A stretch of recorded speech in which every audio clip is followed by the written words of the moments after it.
Capítulo 7. Una visita al palco en 5. Abandonamos a los señores Firmin Richard y Armand Moncharmin en el momento en que se decidían a visitar el palco en 5 del primer piso. Dejaron atrás la larga escalera que va desde el vestíbulo de la administración hasta el escenario y sus dependencias. Atravesaron el escenario, entraron en el teatro por la puerta de los abonados, después en la sala por el primer pasillo a la izquierda. Se deslizaron a través de las primeras filas de las butacas de la orquesta y contemplaron el palco en 5 del primer piso. Se veía mal porque estaba sumido en una semioscuridad y porque enormes fundas colgaban del terciopelo rojo de los pasamanos. En aquel momento estaban prácticamente solos en el inmenso agujero tenebroso y un profundo silencio los rodeaba. Era la hora tranquila en la que los tramoyistas van a tomar una copa. El equipo había abandonado por un tiempo el escenario, dejando un decorado a medio instalar. Algunos rayos de luz, una luz pálida, siniestra, que parecía robada a un astro moribundo, se insinuaba a través de una abertura hasta una vieja torre que alzaba sus almenas de cartón sobre el escenario. Las cosas, en aquella noche ficticia, o mejor dicho en aquel día engañoso, adoptaban formas extrañas. Encima de los sillones de la orquesta, la tela que los recubría parecía un mar enfurecido cuyas olas glaucas hubieran sido inmovilizadas instantáneamente por orden secreta del gigante de las tormentas que, como todos sabemos, se llama Adamastor, 12. Los señores Moncharmin y Richard eran los náufragos en esta agitación inmóvil de un mar de tela pintada. Avanzaban hacia los palcos de la izquierda a grandes brazadas, como marineros que han abandonado su barco e intentan ganar la orilla. Las 8 grandes columnas de cartón pulido se alzaban en la sombra como otros tantos prodigiosos pilares destinados a sostener el acantilado amenazador, crujiente y ventrudo, cuyos soportes estaban representados por las líneas circulares, paralelas y oscilantes de los palcos de los pisos primeros, segundos y terceros. En lo alto, en lo más alto del acantilado, perdidas en el cielo de cobre, obra de Lenepveu, unas figuras hacían muecas, reían sarcásticamente, se burlaban de la inquietud de los señores Moncharmin y Richard. Eran, sin embargo, figuras que suelen ser muy serias. Se llamaban Isis, Amphitrite, Hebe, Flora, Pandora, Psique, Tetis, Pomona, Dafne, Clitia, Galatea, Aretusa. Sí, la propia Aretusa y Pandora, a la que todo el mundo conoce a causa de su caja, miraban a los dos nuevos directores de la ópera que habían conseguido aferrarse a una ruina y que, desde allí, contemplaban en silencio el primer palco en 5. He dicho ya que estaban inquietos. Al menos, me lo imagino. El mismo señor Moncharmin confiesa que se encontraba impresionado. Dice textualmente, aquel columpio, vaya estilo. Del fantasma de la ópera, al que nos habían hecho subir tan amablemente desde que sucedimos a los señores Poligny y Debian, había terminado sin duda alguna por turbar mis facultades imaginativas, y me parece que también las visuales, porque, ¿acaso era el escenario ideal en el que nos movíamos en medio de un increíble silencio lo que nos impresionó hasta aquel punto? ¿Fuimos acaso juguetes de una especie de alucinación hecha posible por la semioscuridad de la sala y la que inundaba el palco en 5? Porque que vi, y también Richard vio, al mismo tiempo, una silueta en el palco en 5. Richard no dijo nada, tampoco yo. Pero nos cogimos de la mano con un mismo gesto. Después, esperamos así vanos minutos, sin movernos, con los ojos siempre fijos en el mismo punto, pero la silueta había desaparecido. Entonces salimos y, en el corredor, intercambiamos nuestras impresiones y hablamos de la silueta. Lo peor fue que mi imagen de la silueta no se parecía en lo más mínimo a la de Richard. Yo había visto algo parecido a una calavera inclinada sobre la barandilla del palco, mientras que Richard observó una silueta de mujer vieja que recordaba a la de mamá Giri. De tal modo comprendimos que habíamos sido víctimas de una ilusión y, sin dudar más, corrimos sin tardanza y riendo como locos, al primer palco en 5, en el que entramos y en el que ya no encontramos silueta alguna.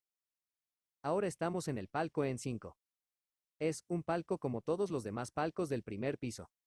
En realidad, nada diferencia a este palco de los vecinos.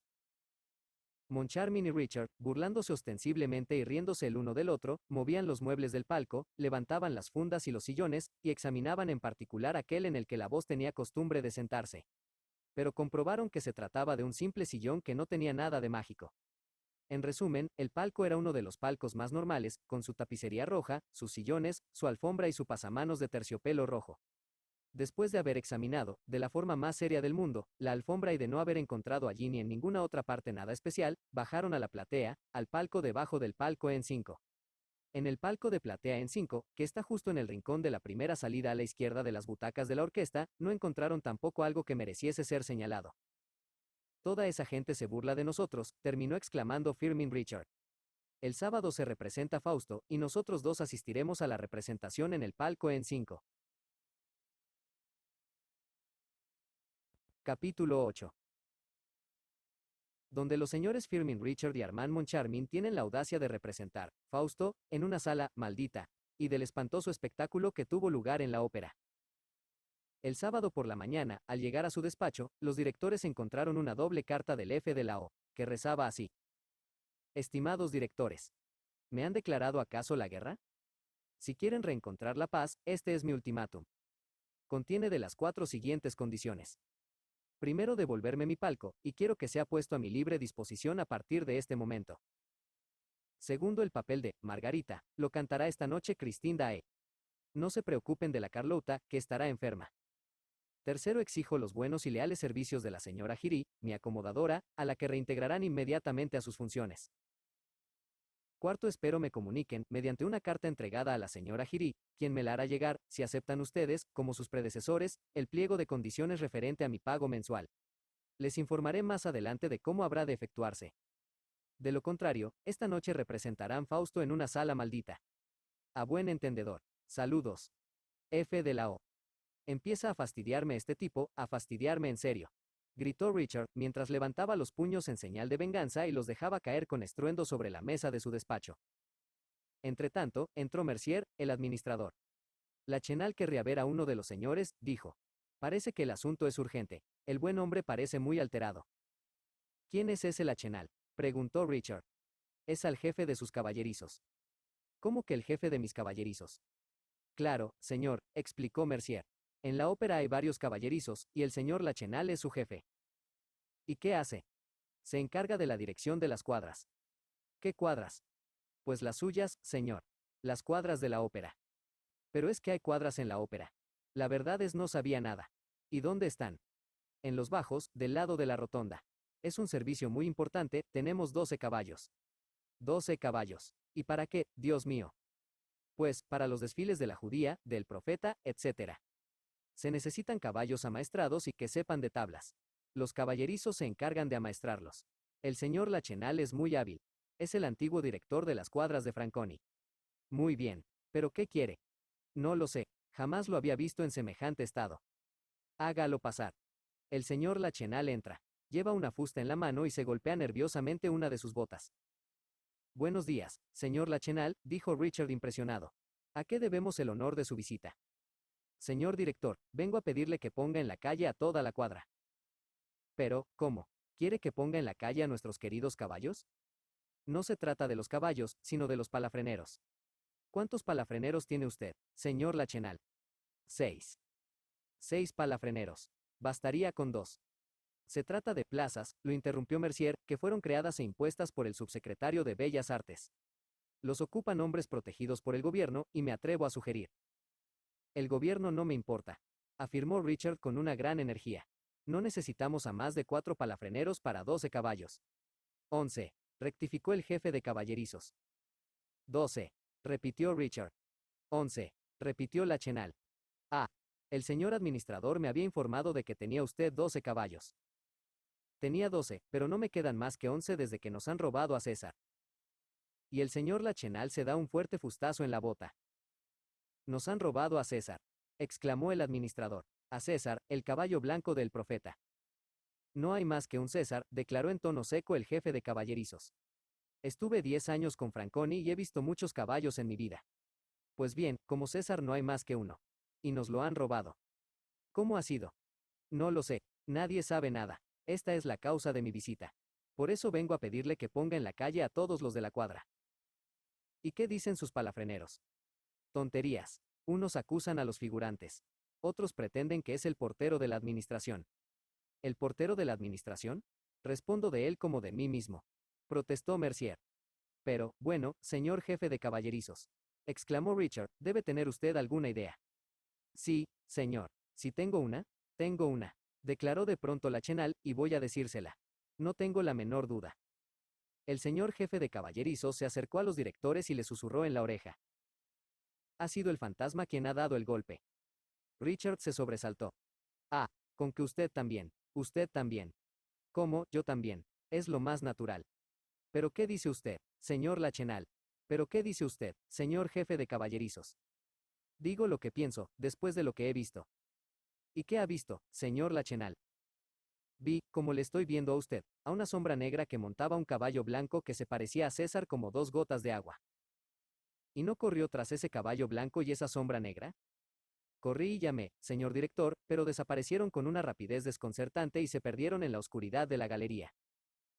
El señor Richard se levantó. Está bien, señor Lachenal. Puede usted retirarse. Presentaremos una denuncia contra el fantasma. ¿Y despedirá a mis palafreneros? Desde luego. Adiós, señor. El señor Lachenal saludó y salió. Richard echaba chispas. Prepare la cuenta de ese imbécil. Es un amigo del señor comisario del gobierno. Se atrevió a decir Mercier. Y toma el aperitivo en el Tortón y con Lágrene, Scholl y Pertuiset, el matador de leones, añadió Moncharmin.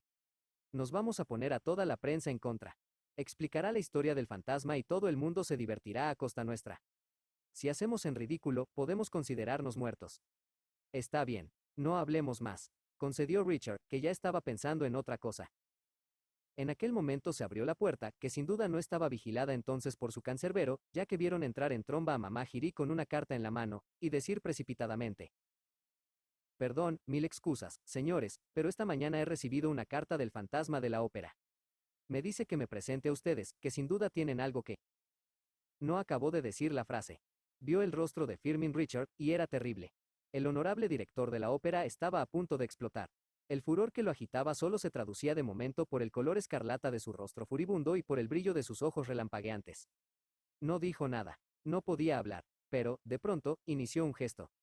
Primero fue el brazo izquierdo, con el que cogió a mamá Girí y le hizo describir una media vuelta tan inesperada, una pirueta tan rápida, que ésta lanzó un grito desesperado. Después, fue el pie derecho del mismo honorable director el que imprimió su huella en el tafetán negro de una falda que jamás en aquel lugar había sufrido ultraje parecido. El hecho se había producido de forma tan inesperada que mamá Girí, cuando se encontró en la galería, estaba aún medio aturdida, y parecía no entender nada. Pero, de pronto, comprendió y la ópera resonó con sus gritos indignados, con sus enfurecidas frases, con sus amenazas de muerte. Fueron necesarios 3 mozos para hacerla bajar hasta el patio de la administración y 2 guardias para llevarla a la calle. Aproximadamente a la misma hora, la Carlota, que vivía en una pequeña mansión del Faubourg Saint-Honoré, llamaba a su camarera y se hacía traer el correo a la cama. Entre las cartas encontró una que decía así: Si canta esta noche, tenga cuidado de que no le ocurra una gran desgracia en el momento mismo en que empiece a cantar. Una desgracia peor que la muerte. Esta amenaza estaba escrita en tinta roja, con una letra de palotes y trazo vacilante. Después de leer la carta, la Carlota ya no tuvo apetito para desayunar. Rechazó la bandeja en la que la camarera le ofrecía el chocolate humeante. Se sentó en la cama y se puso a pensar profundamente. No era la primera carta de este tipo que recibía, pero jamás había leído una tan amenazadora. En aquel momento se creía el blanco de 1000 intrigas y contaba habitualmente que tenía un enemigo secreto que había jurado su desgracia. Pretendía que se tramaba contra ella un malvado complot, una desgracia que se produciría el día menos pensado, pero ella no era una mujer fácil de intimidar, añadía. Lo cierto es que si había algún tipo de complot, era el que la Carlota montaba contra la pobre Christine, que no se enteraba de nada.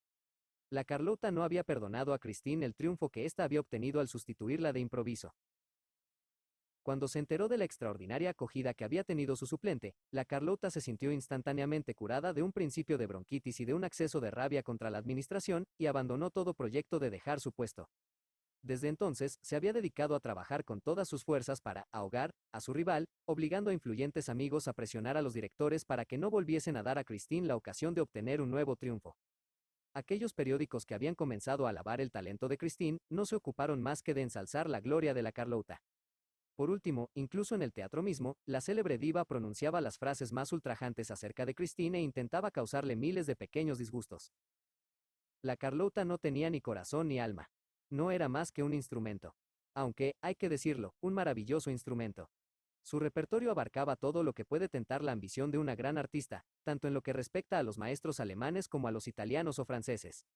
Nunca jamás, hasta este día, se había oído desafinar a la Carlota, ni carecer del volumen de voz necesario para traducir algún pasaje de su inmenso repertorio. En resumen, el instrumento se hallaba siempre tenso, poderoso y admirablemente afinado. Pero nadie habría podido decir a la Carlota lo que Rossini le dijo a la Krauss, después de haber cantado para él en alemán: sombríos bosques. Canta usted con el alma, hija mía, y qué hermosa es su alma. ¿Dónde estaba tu alma, Carlota, cuando bailabas en los tugurios de Barcelona? Donde cuando, más tarde, cantabas en aquellos tristes tablados tus coplillas cínicas de vacante del Music Hall. Donde cuando ante los maestros reunidos en casa de alguno de tus amantes, hacías resonar ese instrumento dócil cuya única virtud consistía en cantar con la misma indiferente perfección el sublime amor y la más baja orgía. Carlota, si alguna vez tuviste un alma y la perdiste entonces, la habrías recobrado al convertirte en Julieta, cuando fuiste Elvira, Ofelia y Margarita. Otras antes que tú ascendieron desde más abajo que tú, pero el arte, respaldado por el amor, las purificó. En realidad, cuando pienso en todas las pequeñeces y villanías que Christine Daae tuvo que soportar en aquella época por culpa de la Carlota, no puedo contener mi cólera, y no me extraña que mi indignación se traduzca en opiniones un tanto abstractas sobre el arte en general, y el canto en particular, que los admiradores de la Carlota no encontrarán ciertamente de su agrado. Cuando la Carlota terminó de pensar en la amenaza que encerraba la carta que acababa de recibir, se levantó. Ya veremos, dijo, y pronunció en español unos cuantos improperios. Lo primero que vio al acercarse a la ventana fue un coche fúnebre. El coche fúnebre y la carta la persuadieron de que aquella noche corría un gran peligro. Reunió en casa a algunos de sus amigos, les informó de que en la representación de la noche sería víctima de un complot organizado por Christine Daae, y declaró que había que parar los pies a la pequeña llenando la sala con sus admiradores, los de la Carlota. Eran muchos, ¿no? Contaba con ellos para que estuvieran preparados para cualquier eventualidad y para hacer callar a los perturbadores en el caso de que, como ella temía, organizaran un escándalo. El secretario particular del señor Richard, que había ido a informarse de la salud de la diva, volvió con la seguridad de que se encontraba mejor que nunca y de que, aunque estuviera agonizando, cantaría aquella misma noche el papel de Margarita. Como el secretario, de parte de su jefe, había recomendado a la diva que no cometiera ninguna imprudencia, que no saliera de casa y se guardase de las corrientes de aire, la Carlota no pudo evitar asociar estas recomendaciones excepcionales e inesperadas con las amenazas escritas en la carta. Eran las 5 cuando recibió otra carta anónima con la misma letra que la primera. Era breve. Decía simplemente, está usted constipada. Si es razonable, comprendería que es una locura querer cantar esta noche. La Carlota soltó una carcajada, se encogió de hombros, que eran magníficos, y lanzó 2 o 3 notas que le devolvieron la confianza. Sus amigos fueron fieles a la promesa que le habían hecho. Aquella noche se encontraban todos en la ópera, pero buscaron en vano a los feroces conspiradores que debían de estar a su alrededor y a los que debían oponerse. Con excepción de algunos profanos, algunos honrados burgueses cuya plácida figura no reflejaba otro deseo que el de volver a escuchar una música que desde hacía tiempo les había conquistado su aprobación, no había allí más que los habituales, cuyos elegantes modales, pacíficos y correctos, alejaban toda idea acerca de una manifestación. Lo único anormal era la presencia de los señores Richard y Moncharmin en el palco en 5. Los amigos de la Carlota creyeron que quizá, por su parte, los directores habían sospechado el proyectado escándalo y habían decidido acudir a la sala para paralizarlo en el momento mismo en que estallase. Pero, como ya saben ustedes, se trataba de una hipótesis injustificada. Los señores Richard y Moncharmin no pensaban más que en su fantasma. ¿Nada? En vano interrogo en ardiente espera. A la naturaleza y al Creador. Ninguna voz en mi oído desliza. Una palabra de consuelo. El célebre barítono Carolus Fonta apenas había terminado de lanzar la primera llamada del doctor Fausto a las potencias del infierno, cuando el señor Firmin Richard, que se había sentado en la misma silla que el fantasma, la silla de la derecha, en la primera fila, se inclinaba con el mejor humor del mundo hacia su socio y le decía: ¿Y tú? ¿Alguna voz ya te ha dicho al oído alguna palabra? Esperemos. No nos precipitemos, contestó con el mismo tono de broma Armand Moncharmin. La representación acaba de empezar y sabes muy bien que el fantasma no llega habitualmente hasta la mitad del primer acto. El primer acto transcurrió sin incidentes, lo que no extrañó en lo más mínimo a los amigos de la Carlota, ya que Margarita no canta en este acto. En cuanto a los dos directores, se miraron sonriendo cuando bajó el telón. El primero ha terminado, dijo Moncharmin. Sí, el fantasma se retrasa, declaró Firmin Richard. Siempre bromeando, Moncharmin insistió. En realidad, la sala no está demasiado mal esta noche para ser una sala maldita. Richard se dignó a sonreír. Señaló a su colaborador una señora gorda, bastante vulgar, vestida de negro, que estaba sentada en una butaca en el centro de la sala, entre 2 hombres de aspecto tosco con sus levitas de paño de frac. ¿Quién es esa gente?, preguntó Moncharmin. Esa gente, mi querido amigo, es mi portera, su hermano y su marido. ¿Les has dado entradas? Claro. Mi portera no había venido nunca a la ópera, esta es la primera vez. Y como a partir de ahora ha de venir todas las noches, he querido que estuviera bien situada antes de pasarse el rato acomodando a los demás. Moncharmin pidió explicaciones y Richard le informó que había convencido a su portera, en la que tenía mucha confianza, para que ocupara por algún tiempo el puesto de la señora Giry. Hablando de mamá Giry, dijo Moncharmin, ¿ya sabes que va a presentar una denuncia contra ti? ¿A quién? ¿Al fantasma? El fantasma. Moncharmin casi lo había olvidado. Además, el misterioso personaje no hacía nada para que los directores volvieran a recordarlo. De repente, la puerta de su palco se abrió bruscamente y dejó paso al aterrorizado regidor. ¿Qué sucede? Preguntaron los dos a la vez, estupefactos de verlo en semejante lugar y en aquel momento. Sucede, dijo el regidor, que los amigos de Christine Daae han montado un complot contra la Carlota. Y esta se ha puesto hecha una furia. ¿Qué historia es esa? Dijo Richard frunciendo el ceño. Pero el telón se alzaba y el director hizo un gesto al regidor para que se retirara.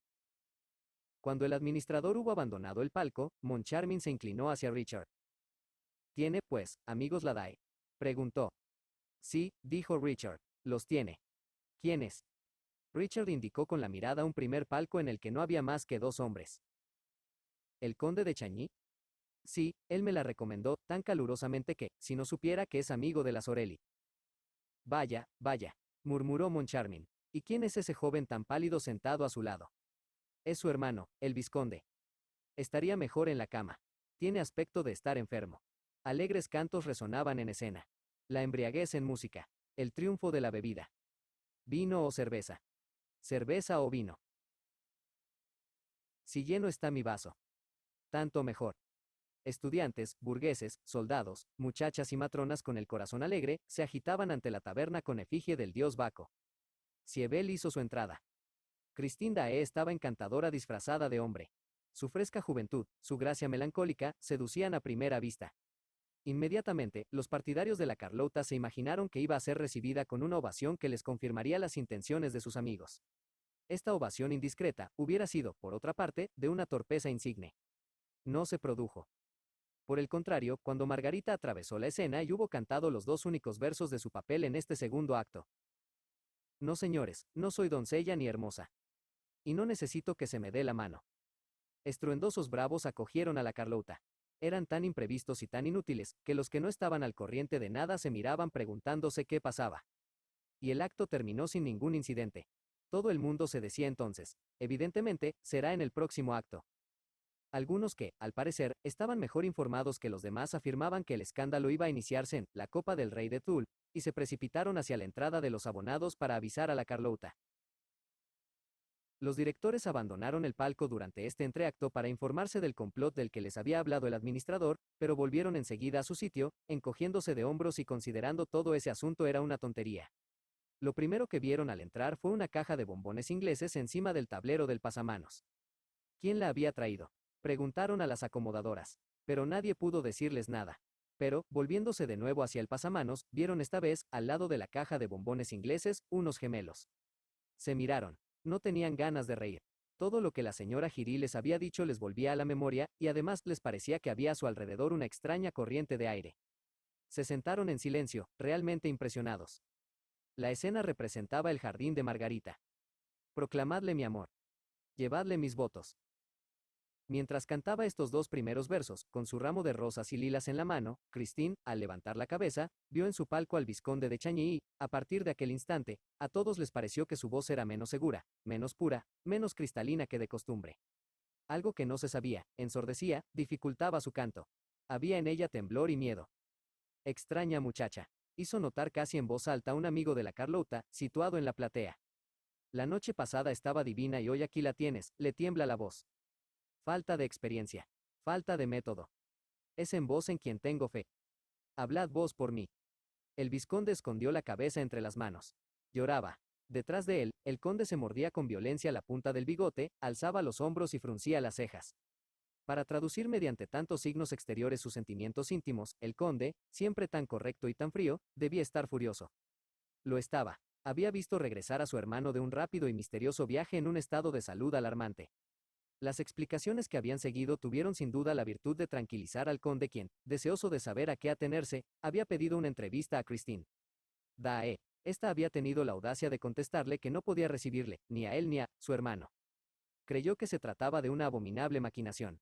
No perdonaba a Christine que hiciera sufrir a Raúl, pero, sobre todo, no perdonaba a Raúl que sufriera por Christine. Ah, había sido un tonto de preocuparse durante un tiempo por aquella joven, cuyo triunfo de una noche seguía siendo incomprensible para todos. Que sobre su boca la flor pueda al menos depositar un dulce beso. Pequeña zorra, va, gruñó el conde. Se preguntó qué se proponía aquella mujer. ¿Qué podía esperar? Era pura, decían que no tenía amigo ni protector de ningún tipo. Aquel ángel del norte debía ser una buena bribona. Por su parte Raúl, detrás de las manos, cortina que ocultaba sus lágrimas de niño, solo pensaba en la carta que había recibido a su llegada a París, a donde Christine había llegado antes que él, huyendo de perros como un maleante. Mi querido amiguito de antaño, es preciso que tenga el valor de no volver a verme, de no volver a hablarme. Si me ama un poco, haga esto por mí, que no lo olvidaré jamás, mi querido Raúl. Sobre todo, no entre nunca en mi camerino. De ello depende mi vida. Depende la suya. Su pequeña Christine. Un estruendoso aplauso. La Carlota hace su entrada. El acto del jardín se desarrollaba con sus habituales peripecias. Cuando Margarita terminó de cantar el aria del Rey de Tul, fue aclamada. También lo fue cuando terminó la canción de las joyas. Ah, cuánto río de verme. Tan bella en este espejo. Entonces, segura de sí misma, segura de sus amigos que estaban en la sala, segura de su voz y de su éxito, no temiendo a nada, Carlota se entregó por entero, con ardor, con entusiasmo, con embriaguez. Su actuación no tuvo ya contención ni pudor. Ya no era Margarita, era Carmen. Se la aplaudió más aún y su dúo con Fausto parecía reservarle un nuevo éxito cuando de pronto ocurrió algo espantoso. Fausto se habla arrodillado. Déjame contemplar tu rostro. Bajo la pálida claridad, con la que el astro de la noche, como en una nube, acaricia tu belleza. Y Margarita contestaba. Oh silencio. Oh dicha. Inefable misterio. Embriagadora languidez. Escucho. Y comprendo a esta voz solitaria. Que canta en mi corazón. En aquel instante, justo en aquel instante, se produce algo. Se produce algo, lo he dicho ya, algo espantoso. La sala entera se pone en pie en un único movimiento. En su palco, los dos directores no pudieron contener una exclamación de horror. Espectadores y espectadoras se miran como para preguntarse los unos a los otros la explicación de un fenómeno tan inesperado. El rostro de la Carlota refleja el dolor más atroz, sus ojos parecen presos por la locura. La pobre mujer se ha levantado, con la boca aún entreabierta, tras pronunciar esta voz solitaria que canta en mi corazón. Pero aquella boca ya no canta, no se atreve a pronunciar una sola palabra, un solo sonido. Aquella boca creada para la armonía, aquel instrumento ágil que jamás había fallado, órgano magnífico, generador de los más bellos sonidos, de los acordes más difíciles, de las modulaciones más suaves, de los ritmos más ardientes, sublime mecánica humana a la que no faltaba para ser divina más que el fuego del cielo, el único capaz de otorgar la verdadera emoción y elevar las almas. Aquella boca había dejado escapar. De aquella boca se había escapado un gallo. Ah, un horrible, repugnante, plumoso, venenoso, espigado, espumeante y chillón gallo. ¿Por dónde había entrado? ¿Cómo se había agazapado en su lengua? Con las patas encogidas para saltar más alto y más lejos, subrepticiamente había salido de su laringe y... ¡Cuac! ¡Cuac! ¡Cuac! ¡Qué terrible cuac! Me refiero, como os podéis imaginar, a un sapo en sentido figurado. No se lo veía, pero se lo oía. ¡Cuac! La sala quedó anonadada. Nunca un ave, de los más ruidosos corrales, había desgarrado la noche con un cuac tan asqueroso, y lo peor era que nadie lo esperaba. La Carlota no daba crédito a su garganta ni a sus oídos. Un rayo cayendo a sus pies le hubiera extrañado menos que aquel gallo chillón que acababa de salir de su garganta. Y no la hubiera deshonrado. Mientras que, sabido es que un gallo escondido en la lengua deshonra siempre a una cantante. Las hay que incluso mueren de la impresión. Dios mío, ¿quién lo hubiera creído? Cantaba tan tranquila. Y comprendo esta voz solitaria que canta en mi corazón, sin esfuerzo, como siempre, con la misma facilidad con que se dice, buenos días, señora, ¿cómo está? ¿Cómo negar que ciertas cantantes presuntuosas no saben medir sus fuerzas y que, en su orgullo, quieren alcanzar con la débil voz que el cielo les ha deparado efectos excepcionales y notas que les están prohibidas desde que vinieron al mundo? Es cuando el cielo las castiga, sin que ellas lo sepan, poniéndoles un gallo en la boca, un gallo que hace cuac. Todo el mundo sabe esto. Pero nadie hubiera admitido que una Carlota, que tenía por lo menos 2 octavas en la voz, soltara un gallo a estas alturas.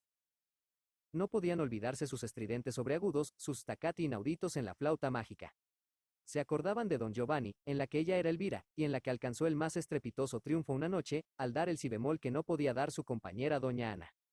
Entonces, ¿qué significaba en realidad este Quack, al final de aquella tranquila, apacible y pequeñita, voz solitaria que canta en mi corazón?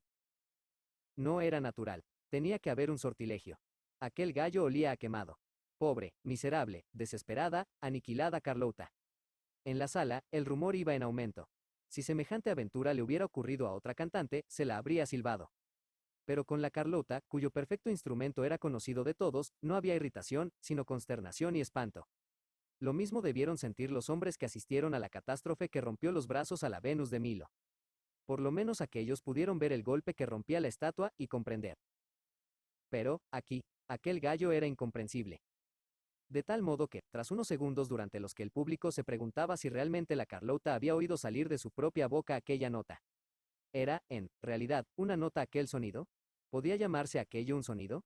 Un sonido aún es música, pero ella intentó persuadirse de que aquel ruido infernal no había existido, que, simplemente, había sufrido por un instante una ilusión de su oído y no una criminal traición de su órgano vocal. Buscó, con una mirada perdida, algo a su alrededor, como para encontrar un refugio, una protección, o más bien la seguridad espontánea de la inocencia de su voz. Se había llevado a la garganta los dedos crispados en un gesto de defensa y de protesta. No, no, aquel Quack no era suyo. El mismo Carolus Fonta parecía de la misma opinión, ya que la contemplaba con una expresión inenarrable de estupefacción infantil y gigantesca. En última instancia, él estaba junto a ella. No la había abandonado un momento. Quizá pudiera decirle cómo había ocurrido aquello. No, tampoco él podía. Sus ojos se clavaban estúpidamente en la boca de la Carlota como los ojos de los niños en el inagotable sombrero del prestidigitador. ¿Cómo cabía en una boca tan pequeña un Quack tan grande? Todo ello, gallo, Quack, emoción, rumor aterrado de la sala, confusión del escenario, de bastidores, en los corredores algunos comparsas mostraban rostros desencajados, todo lo que describo al detalle no duró más de unos segundos. Unos segundos horribles que parecieron interminables en particular a los dos directores, allá arriba, en el palco en 5. Moncharmin y Richard estaban muy pálidos.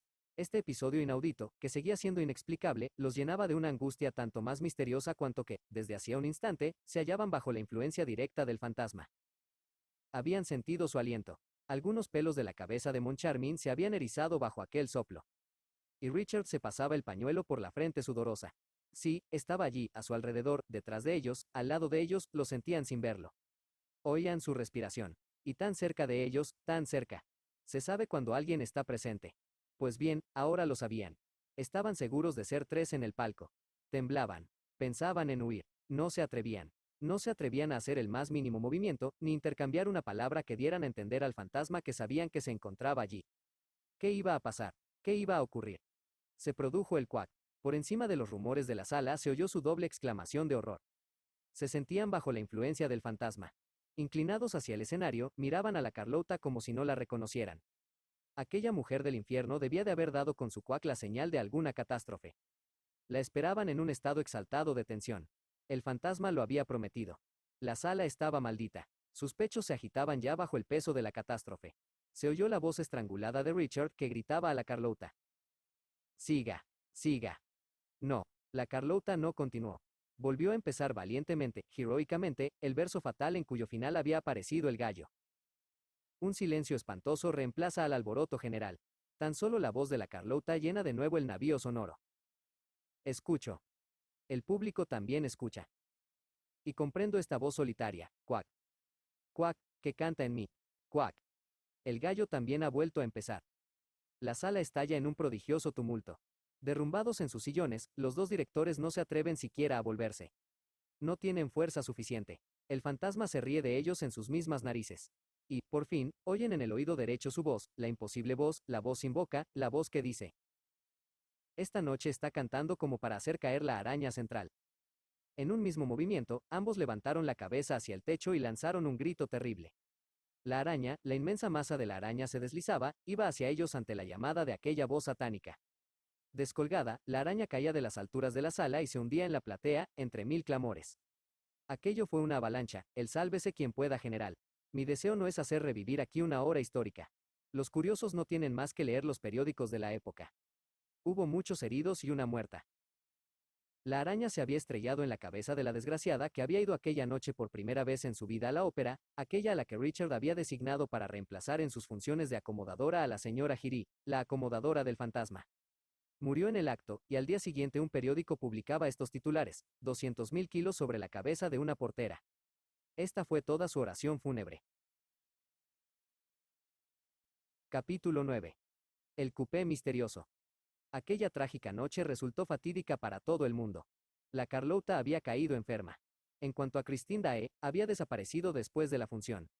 Habían transcurrido 15 días sin que se la hubiera vuelto a ver en el teatro, sin que se hubiera dejado ver fuera del teatro. No hay que confundir esta primera desaparición, que ocurrió sin escándalo, con el famoso rapto que poco después debía producirse en unas condiciones tan inexplicables y tan trágicas. Naturalmente, Raúl fue el primero en no entender los motivos que causaban la ausencia de la diva. Le había escrito a la dirección de la señora Valerius y no había recibido respuesta. Al principio no se había extrañado demasiado al saber en qué estado de ánimo se encontraba y su resolución de romper todo tipo de relación con él, sin que, por otra parte, tampoco Raúl pudiera adivinar el motivo. Su dolor no había hecho más que aumentar, y terminó por inquietarse al no ver a la cantante en ningún programa. Se representó Fausto sin ella. Una tarde, alrededor de las 5, se dirigió a la dirección para conocer las causas de desaparición de Christine Daae. Encontró a los directores muy preocupados. Ni sus propios amigos los reconocían, habían perdido toda su alegría y entusiasmo. Se los veía atravesar el teatro con la cabeza gacha, el ceño fruncido y las mejillas pálidas, como si se vieran perseguidos por algún abominable pensamiento, o fueran presa de alguna mala jugada del destino que elige a su víctima y ya no la suelta. La caída de la araña había acarreado considerables responsabilidades, pero resultaba difícil hacer que los directores se explicaran a este respecto. La investigación había concluido, declarándolo un accidente provocado por el mal estado de los medios de suspensión. El deber de los antiguos directores, así como el de los nuevos, habría sido el de comprobar este mal estado y remediarlo antes de que causara la catástrofe. Debo aclarar que, por aquella época, los señores directores Moncharmin y Richard se mostraron tan cambiados, tan lejanos, tan misteriosos, tan incomprensibles que muchos abonados acabaron creyendo que algo más horrible aún que la caída de la lámpara había modificado el estado de ánimo de estos. En sus relaciones cotidianas se mostraban muy impacientes, excepto precisamente con la señora Giry, que había sido reintegrada a sus funciones. Es fácil adivinar la forma en que recibieron al vizconde de Chagny cuando éste fue a pedirles noticias de Christine. Se limitaron a decirle que estaba de vacaciones. Preguntó cuánto tiempo estaría ausente. Se le respondió, con cierta sequedad, que sus vacaciones eran ilimitadas, ya que Christine Daae las había solicitado por motivos de salud. Entonces está enferma, exclamó. ¿Qué tiene? No sabemos nada. ¿Le han enviado ustedes el médico del teatro? No, ella no lo reclamó, y puesto que merece nuestra máxima confianza, hemos creído en su palabra. El asunto no pareció tan claro a Raúl, que abandonó la ópera presa de los más sombríos pensamientos. Decidió que, pasara lo que pasara, ir en busca de noticias a casa de la señora Valerius. Recordaba, sin duda, los términos enérgicos con que Christine Daae, en su carta, le prohibía intentar cualquier cosa para verla. Pero lo que había visto en Perros, lo que había oído detrás de la puerta del camerino, la conversación que había sostenido con Christine en la colina, le hacía presentir alguna maquinación que, por poco diabólica que fuera, tampoco era humana. La imaginación exaltada de la joven, su alma tierna y crédula, la educación primitiva que había llenado sus primeros años de un cúmulo de leyendas, el continuo pensamiento en su padre muerto por encima de todo, el estado de éxtasis sublime en el que la música la sumergía en el momento en que este arte se manifestaba en ciertas condiciones excepcionales, no debía juzgarse así después de la escena del cementerio. Todo aquello parecía conformar un terreno espiritual propicio a los maléficos designios de algún personaje misterioso y sin escrúpulos. ¿De quién era víctima Christine Daae? Esta es la pregunta que Raúl se hacía a sí mismo mientras se apresuraba a ir al encuentro de la señora Valerius. El vizconde tenía un espíritu de los más sanos.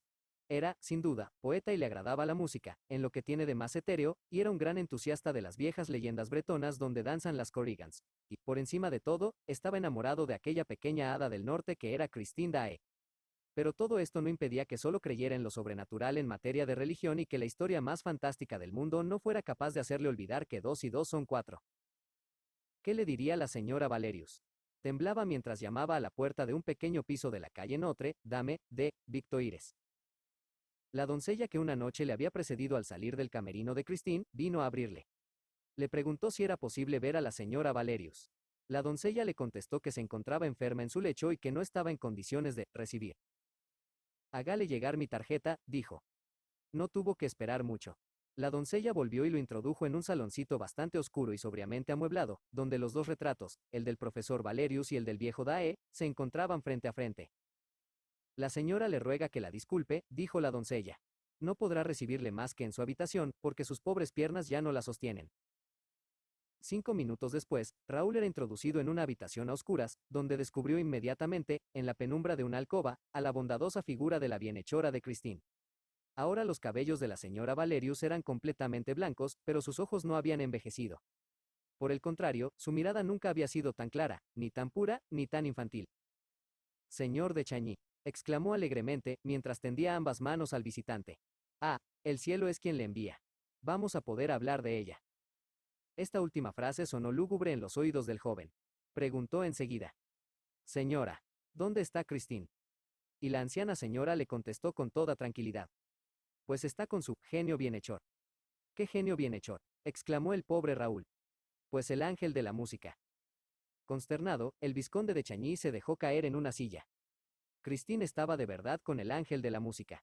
Y mamá Valerius, en su lecho, le sonreía poniéndole un dedo en la boca para recomendarle silencio. Añadió. No debe decirlo a nadie.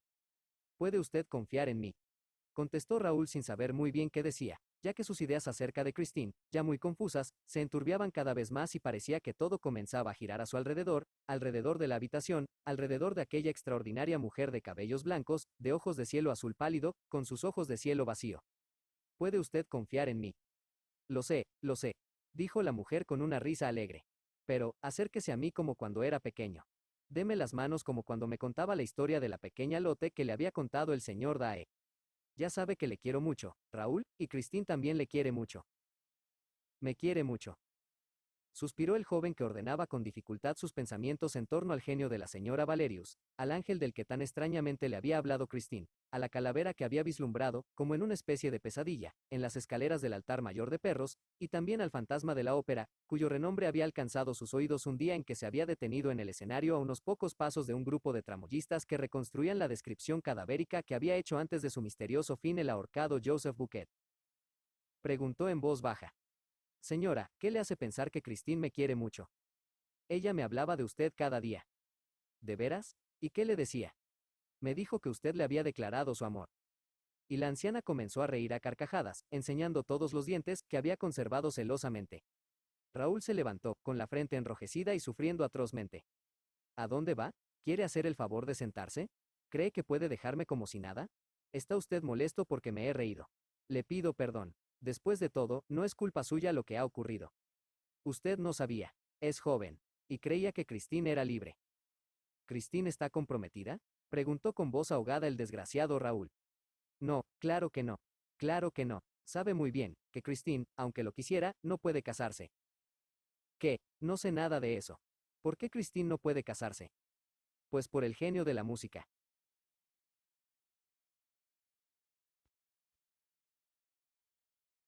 ¿Cómo? Sí, él se lo prohíbe. ¿Se lo prohíbe? ¿El gran genio de la música le prohíbe casarse? Raúl se inclinaba hacia la señora Valerius con la mandíbula en alto como para morderla. No la hubiera mirado con ojos más feroces si hubiera tenido deseos de devorarla. Hay momentos en los que la excesiva inocencia parece tan monstruosa que se vuelve odiosa. Raúl veía a la señora Valerius como una persona demasiado inocente. Ella no se inmutó pese a la dura mirada que caía sobre ella. Volvió a empezar de la forma más natural. Oh, se lo prohíbe, sin prohibírselo. Simplemente le dice que, si se casara, no volvería a oírlo. Eso es todo, y que él se marcharía para siempre. Entonces, como puede comprender perfectamente, ella no quiere dejar que el genio de la música se marche. Es lo más natural. Sí, sí, asintió Raúl débilmente. Es lo más natural. Además, creía que Christine le había hablado de todo esto cuando se encontró con usted en Perros, a donde había ido con su genio bienhechor. Ah, con que había ido a Perros con el genio bienhechor. Quiero decir que él había concertado con ella una cita en el cementerio de Perros, sobre la tumba del señor Dae. Le había prometido tocarle la resurrección de Lázaro en el violín de su padre. Raúl de Chagny se levantó y pronunció estas palabras decisivas con gran autoridad. Señora, va a decirme ahora mismo dónde vive ese genio. La buena mujer no pareció sorprenderse en lo más mínimo de esta pregunta indiscreta. Alzó los ojos y contestó. En el cielo. Semejante candor lo confundió. La simple y completa fe en un genio que bajaba del cielo todas las noches para frecuentar los camerinos de las artistas en la ópera, lo dejó perplejo. Se daba cuenta ahora del estado en el que podía encontrarse una joven educada por un músico de pueblo supersticioso y una buena mujer, iluminada, y gimió al pensar en todo aquello. ¿Christine sigue siendo una mujer honesta? Preguntó de pronto, sin poder impedir que brotara de su boca. Puedo jurarlo por la gloria de mi alma, exclamó la vieja que, esta vez, pareció ofenderse, y si duda de ello, señor, no sé qué ha venido a hacer aquí. Raúl manoseaba nerviosamente sus guantes. ¿Cuánto hace que conoce a ese genio? Hace unos 3 meses. Sí, hace ya 3 meses que empezó a darle lecciones. El vizconde extendió los brazos con gesto amplio y desesperado, y luego los dejó caer con abatimiento. ¿El genio le da lecciones? ¿Dónde? Ahora que se ha marchado con él, no sabría decírselo, pero hace 15 días era en el camerino de Christine. Aquí sería imposible. Es un piso demasiado pequeño. La casa entera les oiría. Mientras que en la ópera, a las 8 de la mañana, no hay nadie. No molestan. ¿Comprende? Comprendo, comprendo, exclamó el vizconde, abandonando tan de improviso a la anciana, que ésta se preguntó a sí misma si el vizconde no estaría un poco chiflado. Al atravesar el salón, Raúl se encontró frente a la doncella y por un instante, tuvo la intención de interrogarla, pero creyó sorprender una ligera sonrisa en sus labios. Pensó que se burlaba de él. Huyó. ¿Acaso no sabía ya suficiente? Había querido informarse. ¿Qué más podía desear? Alcanzó el domicilio de su hermano a pie, en un estado lamentable. Hubiera querido castigarse, golpearse la frente contra las paredes. Haber creído en tanta inocencia, en tanta pureza. Haber intentado, por un momento, explicarlo todo con ingenuidad, con sencillez de espíritu, con inmaculado candor. El genio de la música. Ahora ya lo conocía. Lo veía. Debía tratarse, sin duda alguna, de algún tenorcillo buen mozo que cantaba con sentimiento. Ah, qué miserable, pequeño, insignificante y necio joven es el vizconde de Chañí, pensaba enfurecido Raúl. Y ella, qué criatura tan audaz y satánicamente astuta. De todas formas, esta carrera por las calles le había hecho bien, refrescado un poco las ideas alocadas que le rondaban por la cabeza. Cuando entró en su habitación, pensaba tan solo en tumbarse en la cama para ahogar sus sollozos. Pero su hermano estaba allí y Raúl se dejó en sus brazos como un bebé. Paternalmente, el conde lo consoló sin pedirle explicaciones. Por otra parte, Raúl hubiera dudado en contarle la historia del genio de la música.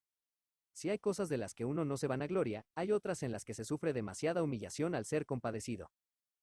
El conde llevó a su hermano a cenar a un cabaret. Sumido en un estado tal de desesperación, es probable que Raúl hubiera declinado toda invitación, si el conde, para decidirle, no le hubiera informado que la noche anterior, en el camino del Bois 13, la dama de su pensamiento había sido vista en galante compañía. En un principio, el vizconde se negó a creerlo, pero luego los detalles fueron tan concretos que ya no protestó.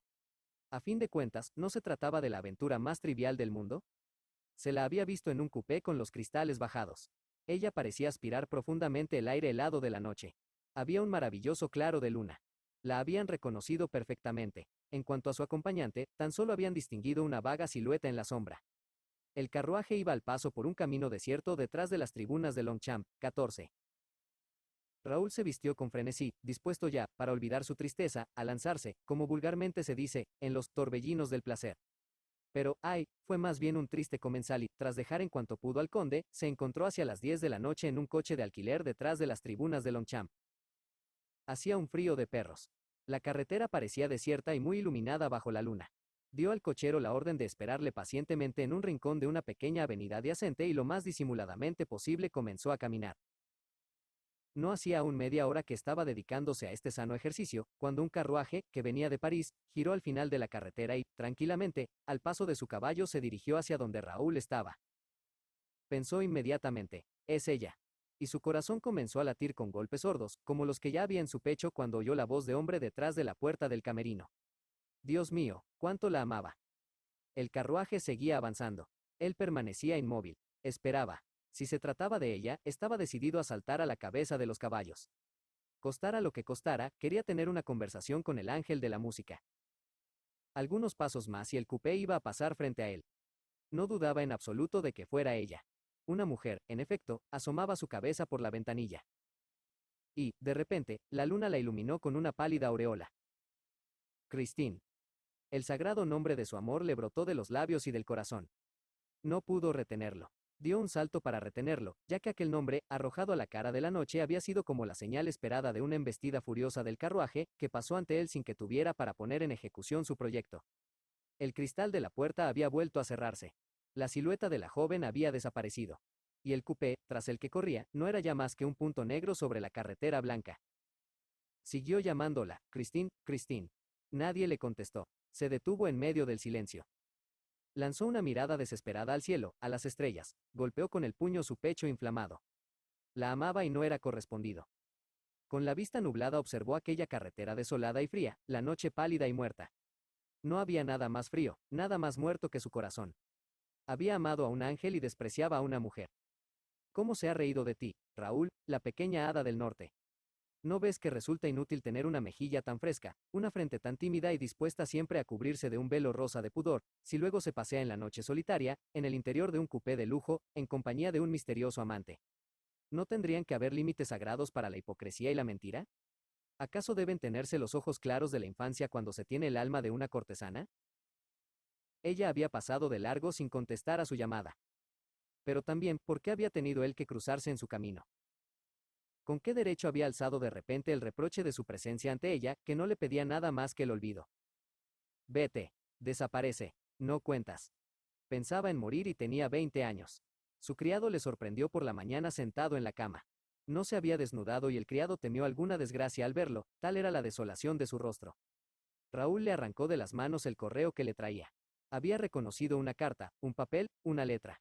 Christine le decía: amigo mío, no falte pasado mañana a medianoche al baile de máscaras de la ópera, a medianoche, al saloncito que está detrás de la chimenea del Grand Foyer. Espéreme de pie cerca de la puerta que conduce a la rotonda. No hable de esta cita con nadie. Póngase un dominó blanco, bien enmascarado. Si alguien lo reconoce, puede costarme la vida. Christine. Capítulo 10. En el baile de máscaras. El sobre, lleno de manchas de barro, no llevaba sello. Para entregar al señor vizconde Raúl de Chagny, y la dirección a lápiz. Había sido seguramente tirado con la esperanza de que alguien que pasara recogiera el billete y lo llevara al domicilio indicado. Y era lo que había sucedido. El billete sido encontrado en una acera de la Plaza de la Ópera. Raúl lo releyó febrilmente. No necesitaba más para que su esperanza renaciera.